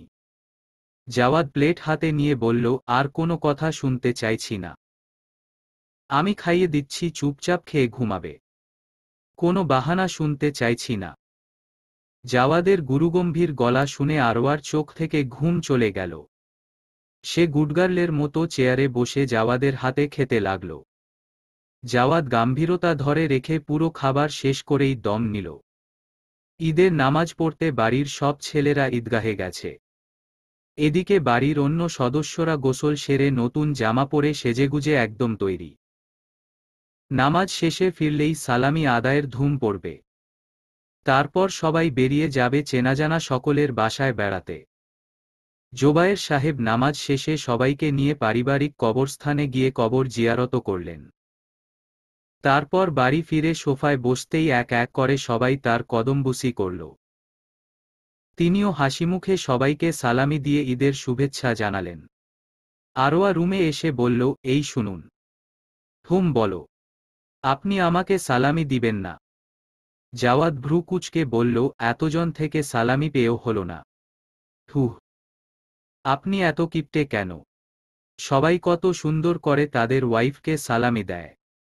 এমনকি দাদা সাহেব ও দাদিকে দিলেন। আর আপনি কেমন ভ্রু কুঁচকে আছেন যেন আপনার হৃৎপিণ্ড চেয়েছি।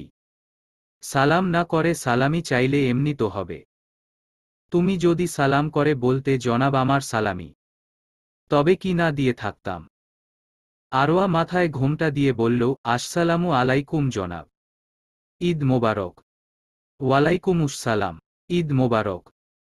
এবার কোলাকুলি করো। কোলাকুলিও করতে হবে। অবশ্যই। আপনার যত রুলস। জাওয়াদ ওকে জড়িয়ে বলল, আল্লাহ তোমায় শত সন্তানের জননী করুক। এটা কি হলো? এটা কেমন দোয়া? এটা সবচেয়ে দামি দোয়া, বুঝলে? এখন 3টা সন্তান পাওয়াও কঠিন হয়ে যায়, সেখানে তুমি শত সন্তানের জননী হবে। Show blessing. তোমার তো খুশি হওয়া উচিত। আপনি পাগল। এত বাচ্চা হলে আমি বাঁচব? আচ্ছা যাও, 50 জন হোক। না, 25। উহু।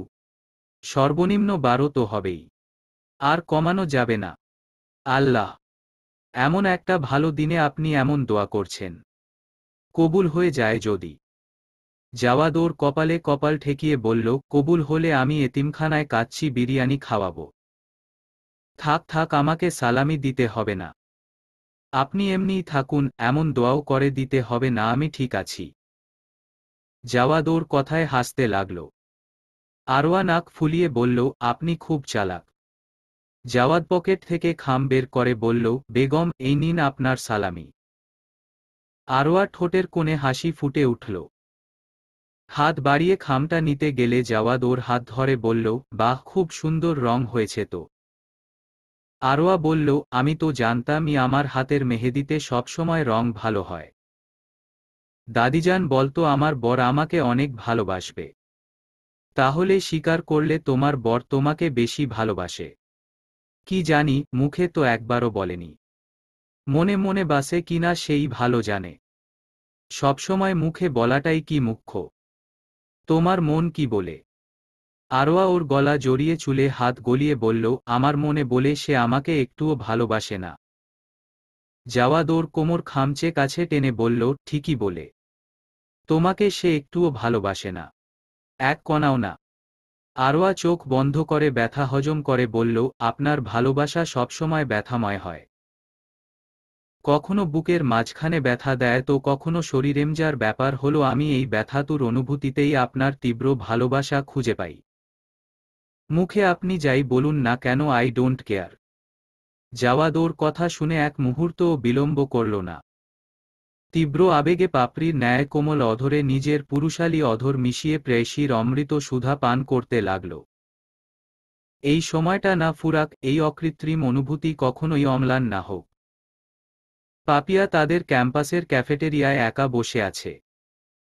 এখানে বসে তারা কত মজার সময় কাটিয়েছে, বন্ধুদের সাথে হাসি আড্ডায় অনেকটা সময় এখানে কেটে যেত। অথচ এখন এখানে আসাই হয় না।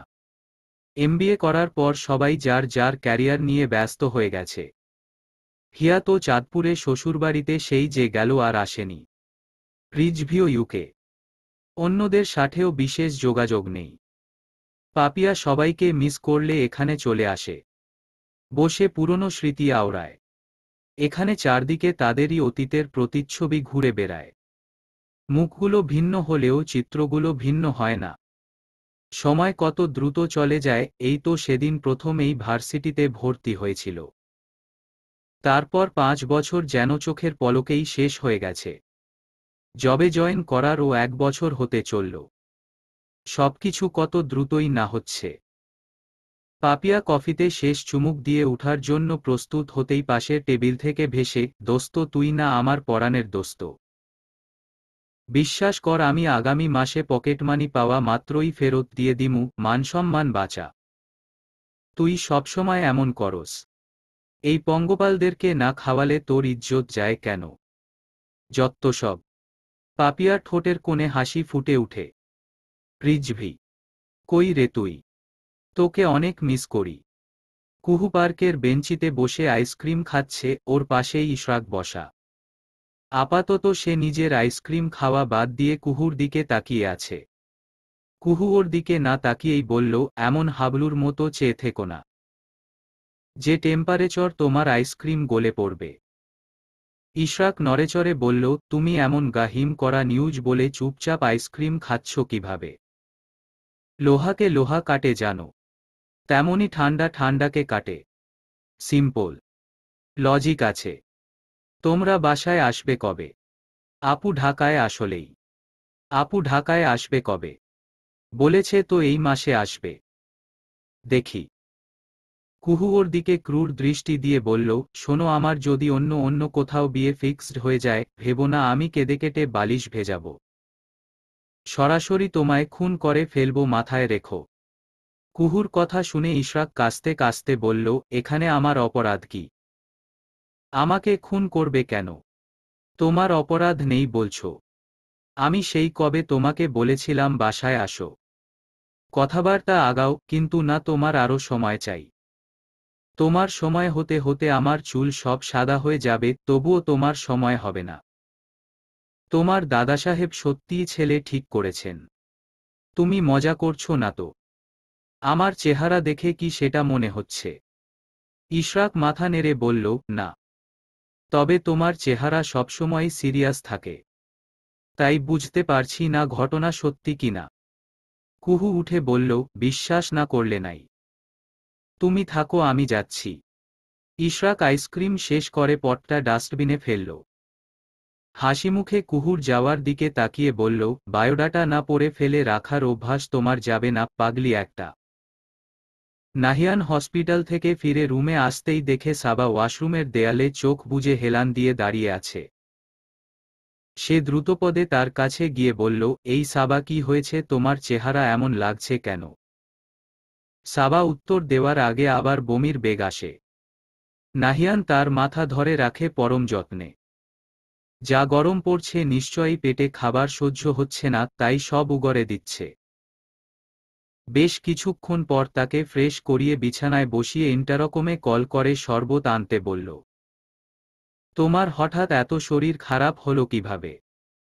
সকালেও তো সুস্থ দেখে গেলাম, কি খেয়েছো এর মাঝে? তেমন কিছু খাইনি, এমনি বমি বমি ভাব পাচ্ছিল। আচ্ছা, তুমি রেস্ট করো, আমি ফ্রেশ হয়েটনি। নাহিয়ান শোনো। হুম, আমার 2টা সাইকেল মিস গেছে। তোমার তো রেগুলার হয় না। হ্যাঁ, কিন্তু আমার মন বলছে। নাহিয়ান ওর দীপ্ত চোখে চেয়ে ম্লান হাসল। এটা তার জন্য আজ নতুন ঘটনা নয়। প্রায়ই সাবা এরকম আশা বুনে 3য় মাসে আশাহত হয়। সে ওর মাথায় পরম স্নেহে হাত রেখে বলল, তোমার ধারণা সত্যি হোক। সাবা হেসে সম্মতি দিল। রুমাইসা ফুচকা গালে তুলে বলল, রাজীব স্যার বিয়ে করছে শুনছোস? কবে? শুনি নাই তো। গত শুক্রবার হয়তো। ইনস্টাতে ছবি আপ করলো দেখলাম। বেচারা তোকে কত পছন্দ করত, তুই তো পাত্তাই দিলি না। ধুরর, স্যারছাত্রীর বিয়ে আমার কাছে লেইম লাগে। আমার মতে অবিবাহিত কম বয়সীদের ভার্সিটিতে টিচার হিসেবে অ্যাপয়েন্ট করা উচিত না। আমি সরকার হলে এই নিয়ম জারি করতাম। এটা তোর ভুল ভাবনা। কোনো মেয়ের বাবা বেকার ছেলের কাছে মেয়ে বিয়ে দেয়? এমনিতেই দেশে বেকারত্বের হার যেই, এর মধ্যে তোর নিয়ম জারি হলে শেষ। এভাবে তো ভেবে দেখিনি। তবে দোস্ত, যাই বলস না কেন, পড়ানোর সময় স্যার যদি তোকে ছাত্রী কম প্রেমিকা বেশি ভাবে তাহলে স্টুডেন্ট হিসেবে ক্ষতি বই লাভ হবে না। উনার ব্যক্তিত্ব উন্নত করা প্রয়োজন ছিল। শিক্ষকতা খুব শ্রদ্ধেয় পেশা বুঝলি। সবাই এত নীতিকথা মানলে প্রেম হবে কিভাবে? হে হে। আরোয়া ওর হাসিতে যোগ দিল। রুমাইসা হাসি থামিয়ে বলল, তোর জামাইটা শান্তি দিল না। চলে আসছে তোরে নিতে। আরোয়া পেছনে ফিরে দেখে জাওয়াদের গাড়ি এসেছে। তবে জাওয়াদের বদলে সাম্য গাড়ি থেকে ওর কাছে এসে বলল, ম্যাম, স্যার একটা জরুরি কাজে আটকা পড়েছে বলে আমাকে পাঠালেন। আপনি কি এখন উঠবেন নাকি আরও কিছুক্ষণ সময় লাগবে? রুমাইসা ভ্রু কুঁচকে ফুচকা গালে তুলল। সাম্য এক নজর ওর দিকে চেয়ে বলল, আমি না হয় অপেক্ষা করছি, আপনি খাওয়া শেষ করুন। সাম্য ভাইয়া, আপনিও জয়েন করুন। এখানের ফুচকা অনেক টেস্টি। না হয় মিন্ট লেমন জুস খাবেন? না না ম্যাম, ঠিক আছে, থ্যাঙ্কস। রুমাইসা ওর দিকে তাকিয়ে বলল, তোর রোবট বরের পিয়ে ও রোবট বুঝলি। এসব খাবার তারা খেতে পারবে না।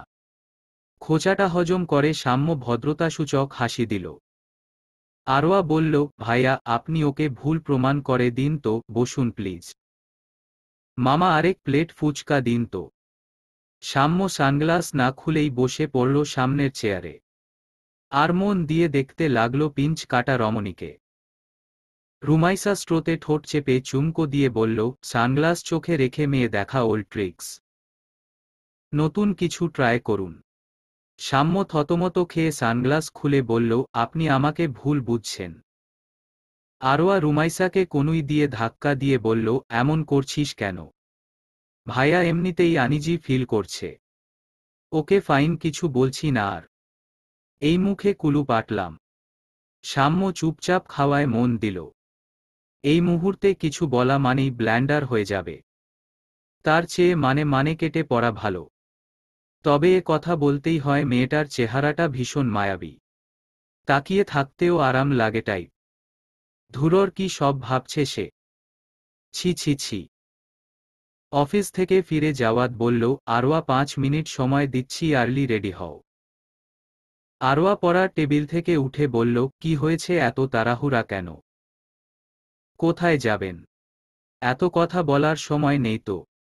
হারি আপ। আরোয়া কাভার থেকে ড্রেস বের করে চটজলদি চেঞ্জ করে তৈরি হয়ে নিল। জাওয়াদ ওকে দেখে বলল, শাড়ি পরলে ভালো হতো, থাক, এটাতেও খারাপ লাগছে না। চলো। আরোয়া গাড়িতে বসে বলল, এখন তো বলুন কোথায় যাচ্ছি। আমার এক ফ্রেন্ডের বিয়ে আজকে। আমি একদম ভুলে গেছি। যদি অ্যাটেন্ড না করি আমাকে ও মেরাই ফেলবে।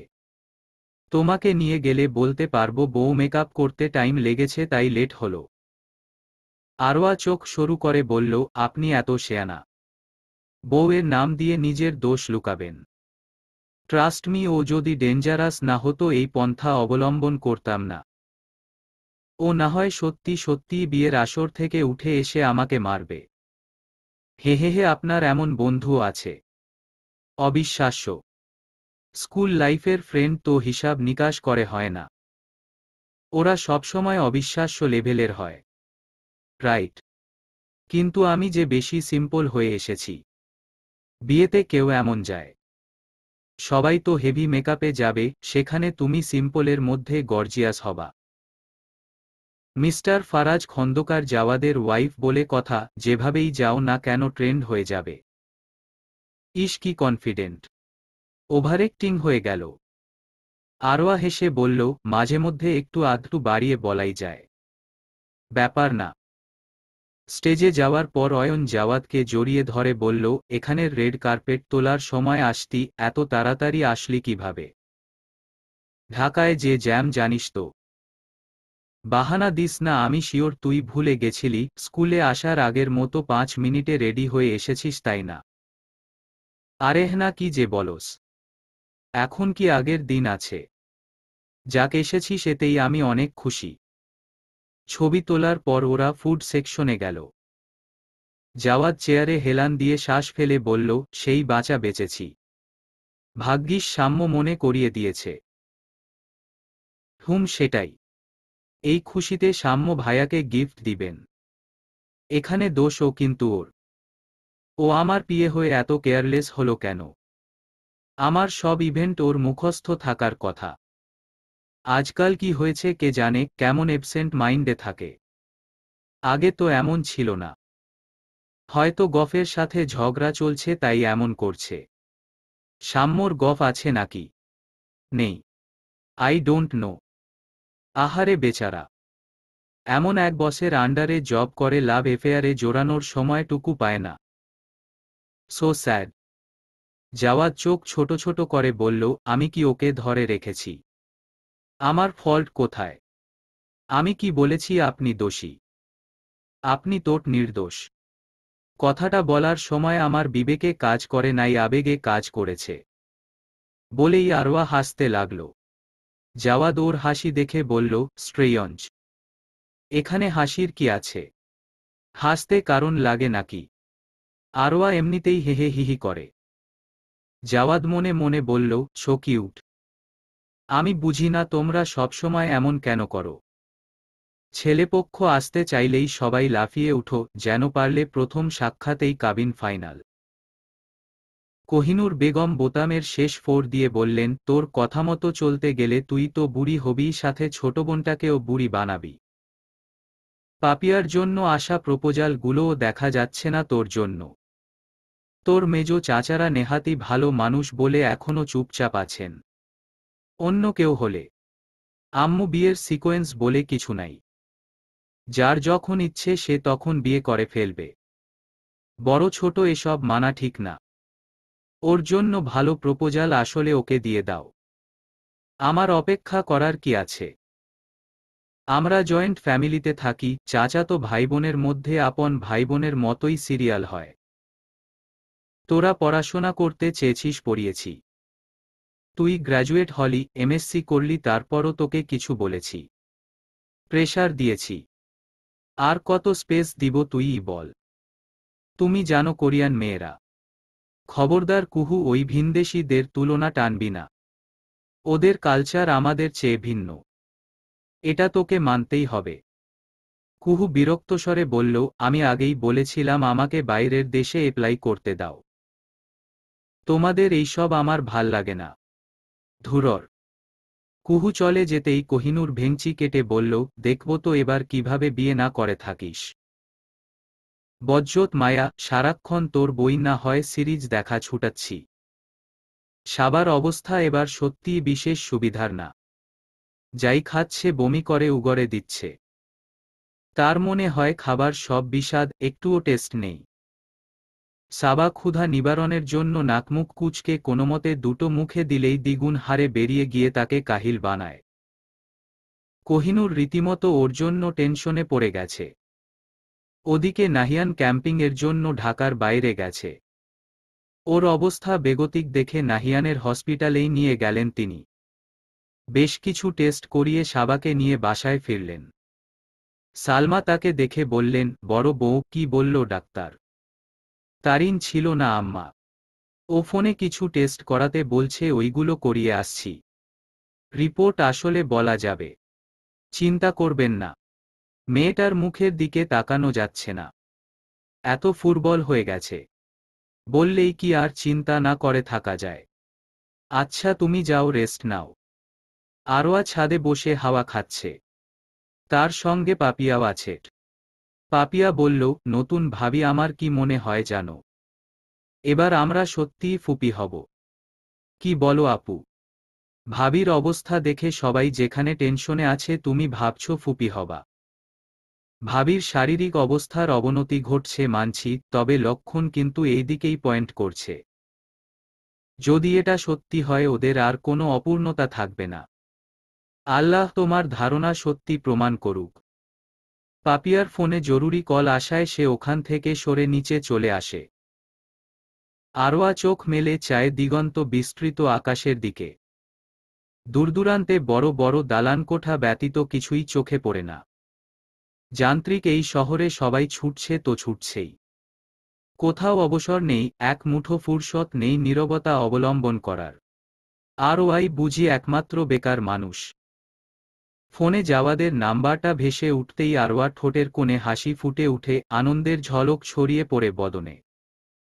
মোলায়েম কণ্ঠে বলে উঠে, আসসালামু আলাইকুম। ওয়ালাইকুম আসসালাম। কোথায় আছেন ম্যাম? রুমে দেখছি না যে। ছাদে আছি। দাঁড়ান, আসছি। না, হাসতে হবে না, বসুন, আমি আসছি। আচ্ছা। আরওয়া টেবিলে থাকা গ্লাসে আইস কিউব দিয়ে তাতে তরমুজের জুস ঢালল। জাওয়াদ ছাদে এসে চেয়ারে বসল। আরওয়া তার দিকে গ্লাস এগিয়ে বলল, আপনি দিন দিন এমন গ্লো করছেন কেন? আপনার রূপের রহস্য কি? জাওয়াদ হেসে বলল, তুমি কি উল্টোটা শুনতে চাইছ? উল্টোটা শুনতে চাইব কেন? আমার যেটা মনে হলো সেটাই বললাম। বউয়ের ভালোবাসা পেয়ে পেয়ে আপনি আরও সুন্দর হয়ে যাচ্ছেন। এটা কি ভুল বললাম? বিশ্বাস না হলে আয়নায় দেখুন। এটা ঠিক। আমার মিসেস আমাকে প্রচুর ভালোবাসে, আজকাল অনেকেই এটা কানাঘুষা করে শুনি। তাই না? এই শোনো, কক্সবাজার যাবে। ওখান থেকে সেন্ট মার্টিন ও ঘুরে আসব। কি বলো? যেতে পারলে মন্দ হয় না। কিন্তু এখন কি যাওয়া ঠিক হবে? কেন, এখন কি হয়েছে আবার? বাসায় কত ইভেন্ট আছে। আপুকে দেখতে আসবে, সাবা ভাবির শরীরও ভালো নেই। দাদা সাহেবের হাবভাব দেখে তো মনে হচ্ছে কুহু আপু বিয়ে প্রায় কনফার্ম। এখন এমন প্ল্যান করা কি ঠিক হবে? এত কিছু ভাবতে গেলে কখনোই বের হতে পারবা না। একটার পর একটা লেগেই থাকবে। রেগে যাচ্ছেন কেন?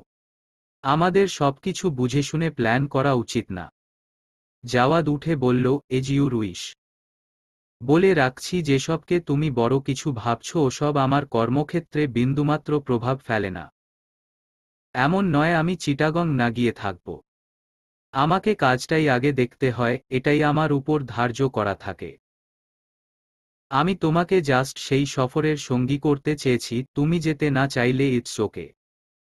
আপনি আমাকে ভুল বুঝছেন। এখন আমি কক্সবাজার যাব শুনলে অন্যরা কি ভাববে বলুন তো? আমি এ বাড়ির বউ, আমার কিছু দায়িত্ব আছে না? জাওয়াদ নিজের চুলে হাত চালিয়ে বলল, আমি জোর করছি না। তোমার যা ইচ্ছা করো। ফোন বের করে সাম্যকে কল করে বলল, দুটো টিকিট ক্যান্সেল করো। আমি একাই যাব। জাস্ট টাইমে প্রেজেন্ট থাকবে। স্যার, কক্সবাজার রুম বুক করলাম যে, ওটাও কি ক্যান্সেল করে দিব? সেটাও বলে দিতে হবে। কাজে যাচ্ছি যখন কাজই করব, কক্সবাজার আনন্দভ্রমণ করতে যাবে কেন? তোমার ইচ্ছে হলে তুমি যাবে আর সাগরের পানিতে তা ধিন ধিন করে নাচবে। যত্তসব। সাম্য মুখ কালো করে বলল, সরি স্যার। আমার আরও বুঝদার হওয়া উচিত ছিল। জাওয়াদ ফোন রেখে ছাদ থেকে নেমে গেল। আরোয়া ওর দিকে চেয়ে দীর্ঘশ্বাস ফেলল। মনে মনে বলল, পাগলে খেপছে রে। আজ তোর নিস্তার নাই। নিজের ঘরের দিকে এগুতেই কোকেয়া দৌড়ে এসে বলল, আরওয়া কি হয়েছে রে ফারাজ এত রেগে আছে কেন? তিনি কি করলেন আবার?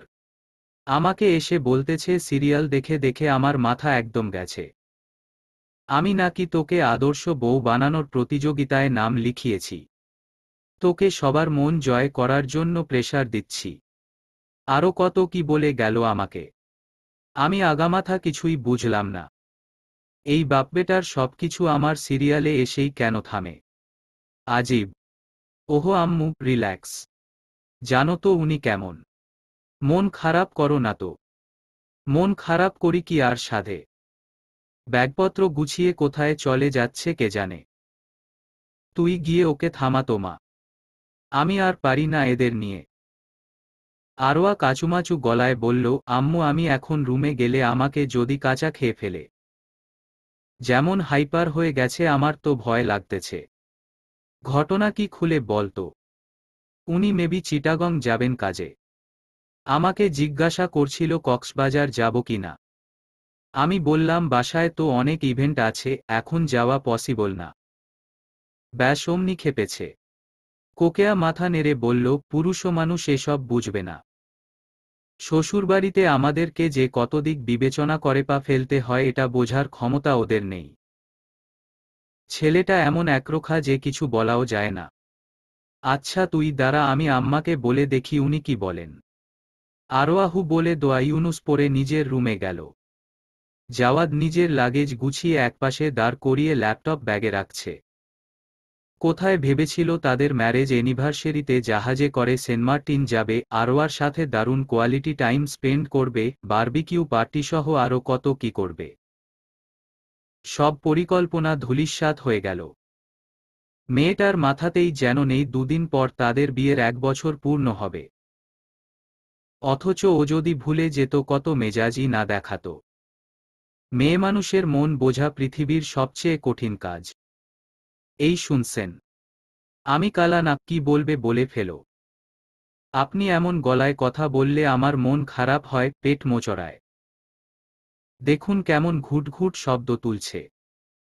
এসব কথা ছাড়ো প্লিজ। আমি এখন এসব শুনতে ইচ্ছুক নই। আরওয়া ওর গা ঘেঁষে একপাশে দাঁড়িয়ে দুহাতে জড়িয়ে ধরে বলল, এত রাগ করে না সোনা। আপনি আমার 10 টানা 5 টানা একটামাত্র স্বামী।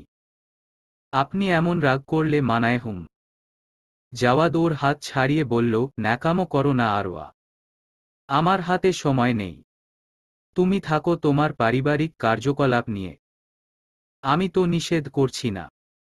এখন অযথা এসব নাটকের প্রয়োজনীয়তা দেখছি না। আরওয়া ওকে জড়িয়ে ধরে বুকে নাক ঘষে বলল, ভালোবাসি তো। তো আমি কি করব? ভালোবাসির প্রত্যুত্তরে ভালোবাসি বলতে হয়। এসব ফাও কথা। আরওয়া ওর বুকে চিবুক রেখে মাথা উঁচিয়ে বলল, এই হুম। শান্ত হবেন না। আমাকে অশান্ত ভাবার মতো কিছু করেছি? আরওয়া জবাব দিল না। চুপচাপ জড়িয়ে ধরে দাঁড়িয়ে থাকল। জাওয়াদ ওকে আগলে নিল না বলে অভিমানে চোখ ভরে আসল। খানিক বাদে বুকের মাঝে ভেজা অনুভব করলেও জাওয়াদ কোনো শব্দ করল না। যাওয়ার আগে শুধু বলল, স্বামী দিয়েই স্বামীর পরিবার আসে। তাদেরকে প্রায়োরিটি লিস্টের শুরুতে রেখে স্বামীকে নিচে রাখলে শেষে দুটোই হারাবে।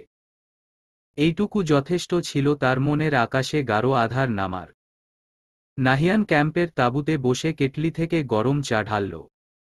শরীর প্রায় ছেড়ে আসছে, একটু রেস্ট না নিলে আর হচ্ছে না। পকেট হাতড়ে ফোন বের করে সাবাকে কল দিয়ে চায় চুমুক দিল। 4 বার রিং পড়তেই অপর পাশের মানুষটা ফোন রিসিভ করল। তার গলার স্বরে মহান আল্লাহ কি রহমত ঢেলে দিয়েছেন তিনিই ভালো জানেন, শুনলেই মন প্রাণ জুড়িয়ে আসে। কেমন আছো এখন? শরীর ঠিক আছে? আমার জন্য চিন্তা করো না, আমি ঠিক আছি। তোমার ক্যাম্পিং কেমন যাচ্ছে? ভালোই, তবে জান বেরিয়ে যাচ্ছে এখানে। এত গরম। এসিতে থেকে থেকে অভ্যাস খারাপ হয়ে গেছে। সাধারণ তাপমাত্রাও অনেক বেশি মনে হয়। তার উপর তুমি যেখানে আছো ওখানে গরম আরও বেশি। একটু কেয়ারফুল থেকো। হুম। শোনো, তারিন কল করেছিল, ও তোমাকে দেখতে পারেনি বলে সরি বলছিল। কাল তোমাকে হসপিটাল যেতে হবে না। ও রিপোর্টগুলো নিয়ে বাসায় যাবে বলেছে। তুমি আপাতত পানিজাতীয় খাবার কন্টিনিউ করো কেমন? আচ্ছা। আর হ্যাঁ, পেঁপে এভয়েড করবে। আমি রিস্ক নিতে চাইছি না। সাবা মুচকি হেসে বলল, আমাকে না বলো অথচ তুমি নিজেও আশা রাখছ। আমরা আশাতেই বাসা বাঁধি পাখি। ওটাই আমাদের বেঁচে থাকার প্রেরণা। আচ্ছা রাখছি, পরে কথা হবে। নিজের খেয়াল রেখো কেমন? তুমিও নিজের খেয়াল রেখো। আর গরম বেশি লাগলে একটু গা মুছে নিও। আরাম লাগবে। আচ্ছা। বাই। বাই। আরোয়া বেলকনির এক কোণে হাঁটুতে মাথা রেখে বসে আছে। জাওয়াদ নিষ্ঠুর পুরুষ, এ তো তার জানা কথা। তবুও কেন তার বলা বাক্যে বুকটা ভেঙে যায়। অসহনীয় যন্ত্রণায় চোখের পানি বাধা মানে না। আরোয়া উঠে ওয়াশরুমে যায়, চোখে মুখে পানি ঝাপটা দিয়ে বেরিয়ে আসে। কোকেয়া শাশুড়ির সঙ্গে সলাপরামর্শ করে বলেন, আরোয়া কালকে তো কুহুকে দেখতে আসবে, তাই ফারাজের ইচ্ছেটা পূরণ করতে পারছি না। তোরা পরে একসময় না হয় গিয়ে বেরিয়ে আসিস। চিন্তার কিছু নেই আম্মু, উনি চলে গেছেন। কোকেয়া ওর মাথায় হাত বুলিয়ে বলল, মন খারাপ করিস না, সব ঠিক হয়ে যাবে। জাওয়াদের গাড়ি চলছে আপনগতিতে। সে শেষ মুহূর্তেও আশা করেছিল আরোয়া ওর সঙ্গে আসবে। কিন্তু ওর ধারণা ভুল প্রমাণিত হয়েছে। জাওয়াদ নিজের বুকের মাঝখানটায় হাত দিয়ে দেখল ভেজা অংশটা এখনো সম্পূর্ণ শুকায়নি। সে জানলা গলিয়ে বাইরের দিকে তাকাল। আর ভাবতে লাগলো আরোয়া কেমন ফুপিয়ে কান্না করছিল। ভাবতেই বুকটা কেমন ভার হয়ে আসে। সে কেন যে মেয়েটাকে এত কষ্ট দিয়ে ফেলে। আসবার সময় যা বলে এসেছে এতে নিশ্চয়ই ও আরও কয়েক দফা কান্নাকাটি করবে। ধুরর ভালো লাগে না। তানভীরের কলে তার ধ্যান ভাঙে। সে রিসিভ করে, ফোন কানে তুলতেই তানভীর বলে, কি রে, কেমন আছিস? আলহামদুলিল্লাহ, তুই কেমন আছিস? আছি ভালো। কোথায় আছিস? চিটাগং যাচ্ছি, অন দ্য ওয়ে। কেন? ওহ, ভেবেছিলাম আড্ডা দিব তোর সাথে। তা আর হলো না। পরে আসিস সময় করে। হুম। আচ্ছা শোন, আমাদের ভার্সিটিতে রিইউনিয়ন প্রোগ্রাম হবে। তুই যাবি? অনেকেই আসবে শুনলাম। কত বছর পর সবাই একত্রিত হব, তুই না বলিস না। ডেট ফিক্সড হয়েছে।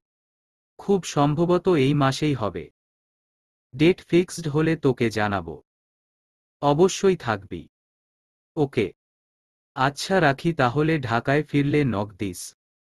ওকে, বাই। বাই। নাহিয়ান আজ সকালে ঢাকায় ফিরেছে। এসেই কোহিনূর বেগমকে বলল, আম্মু চটজলদি কিছু খাইয়ে দাও, আমি এখন ঘুমাবো, কখন উঠি ঠিক নেই। আমি ভীষণ টায়ার্ড।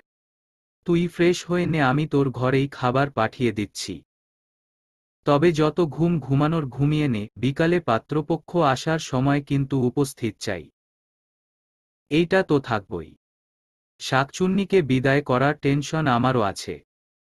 এইটা তোমায় ভাবতে হবে না।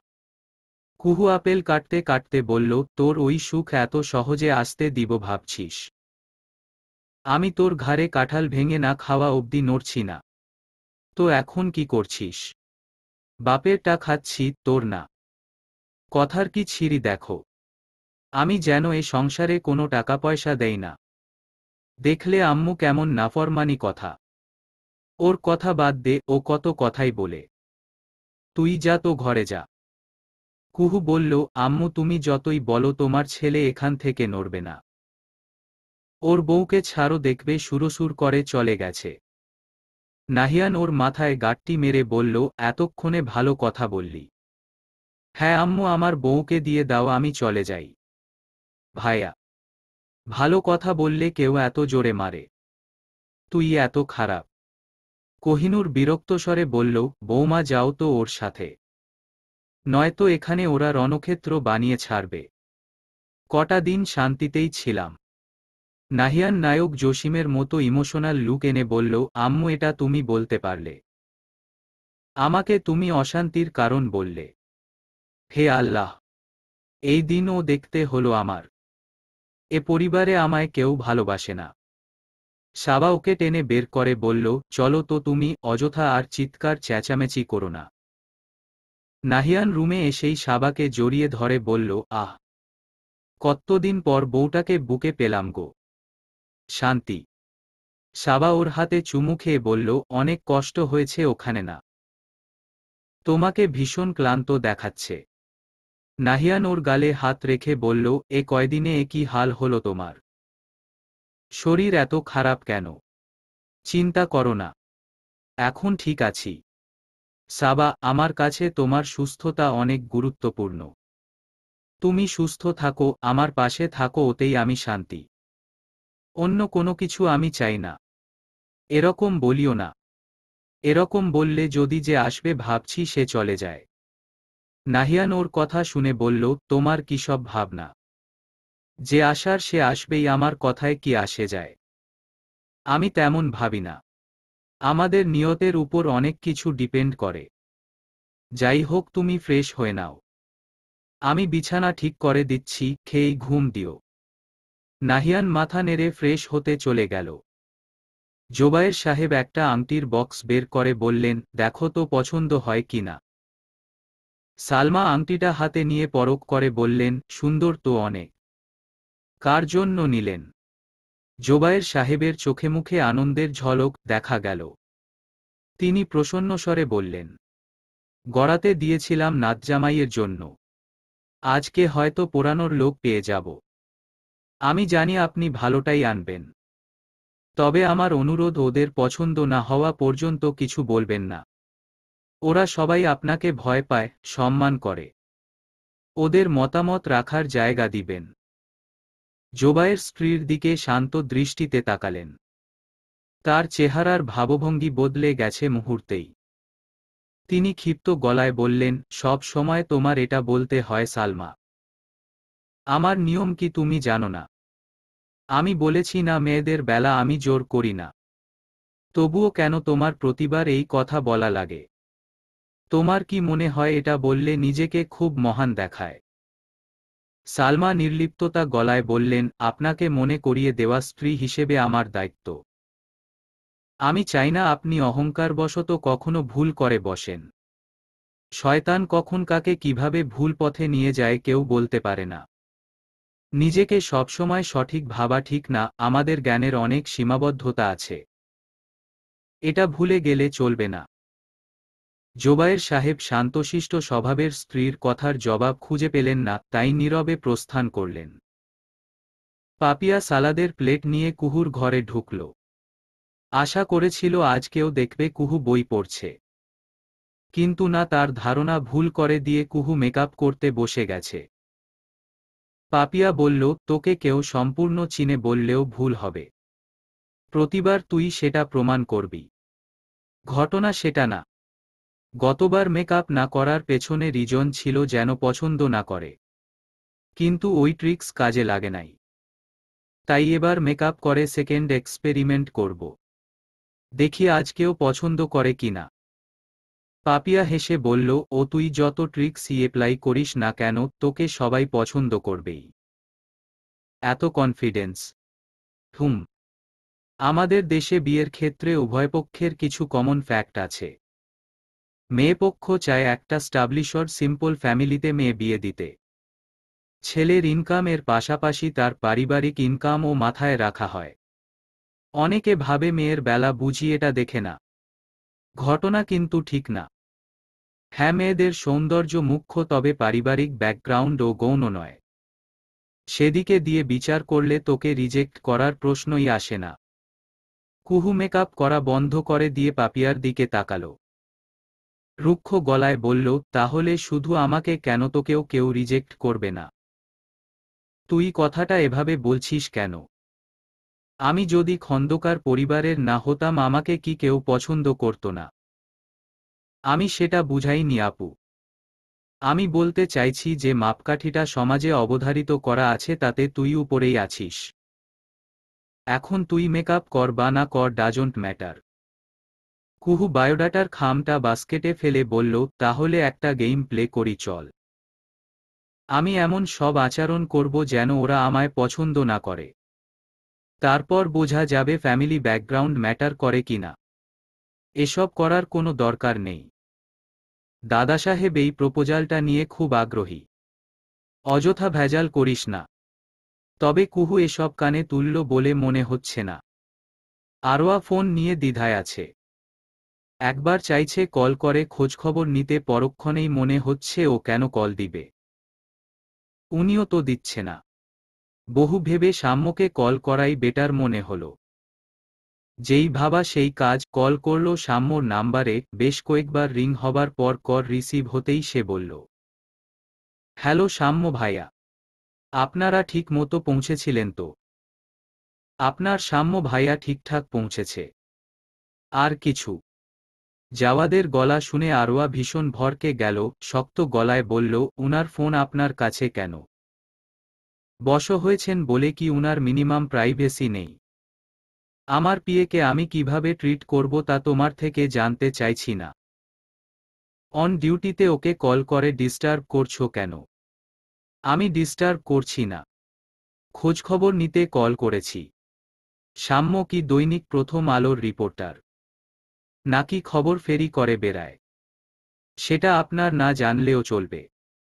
ভাইয়াকে ফোন দিন, আমার কথা আছে উনার সঙ্গে। জাওয়াদ দাঁতে দাঁত চেপে সাম্যর দিকে ফোন বাড়িয়ে দিল। সাম্য ওর চেহারা দেখে ভয়ে ভয়ে ফোনটা কানে তুলতেই আরোয়া বলল, ভাইয়া আপনারা ঠিকমতো পৌঁছেছেন বুঝেছি। ওখানে ঠিকঠাক খাওয়া দাওয়া করবেন আর আপনার বসকে দেখে শুনে রাখবেন। শীত তো শেষ, ফাগুনের আগুন তো লেগেছে চারদিকে, উনার মেজাজের আগুন মিলে যেন তাপদাহ না হয় সেই দায়িত্ব আপনার। রাখছি। আল্লাহ হাফিজ। জাওয়াদ বিড়বিড় করে বলল, ফাল্গুন এসেছে মাথায় আছে, অথচ ফাগুনেই যে বিয়ে হয়েছিল মাথায় নেই। গাবেট একটা। আমাকে ফোন না করে আমার পিএকে ফোন করা। সব হিসাব রেখো আরোয়া। সবকিছু শোধ নেওয়া হবে। চলবে। গল্প কাটা কম্পাস। লেখনীতে আরশিয়া জান্নাত। চতুর্থ পর্ব।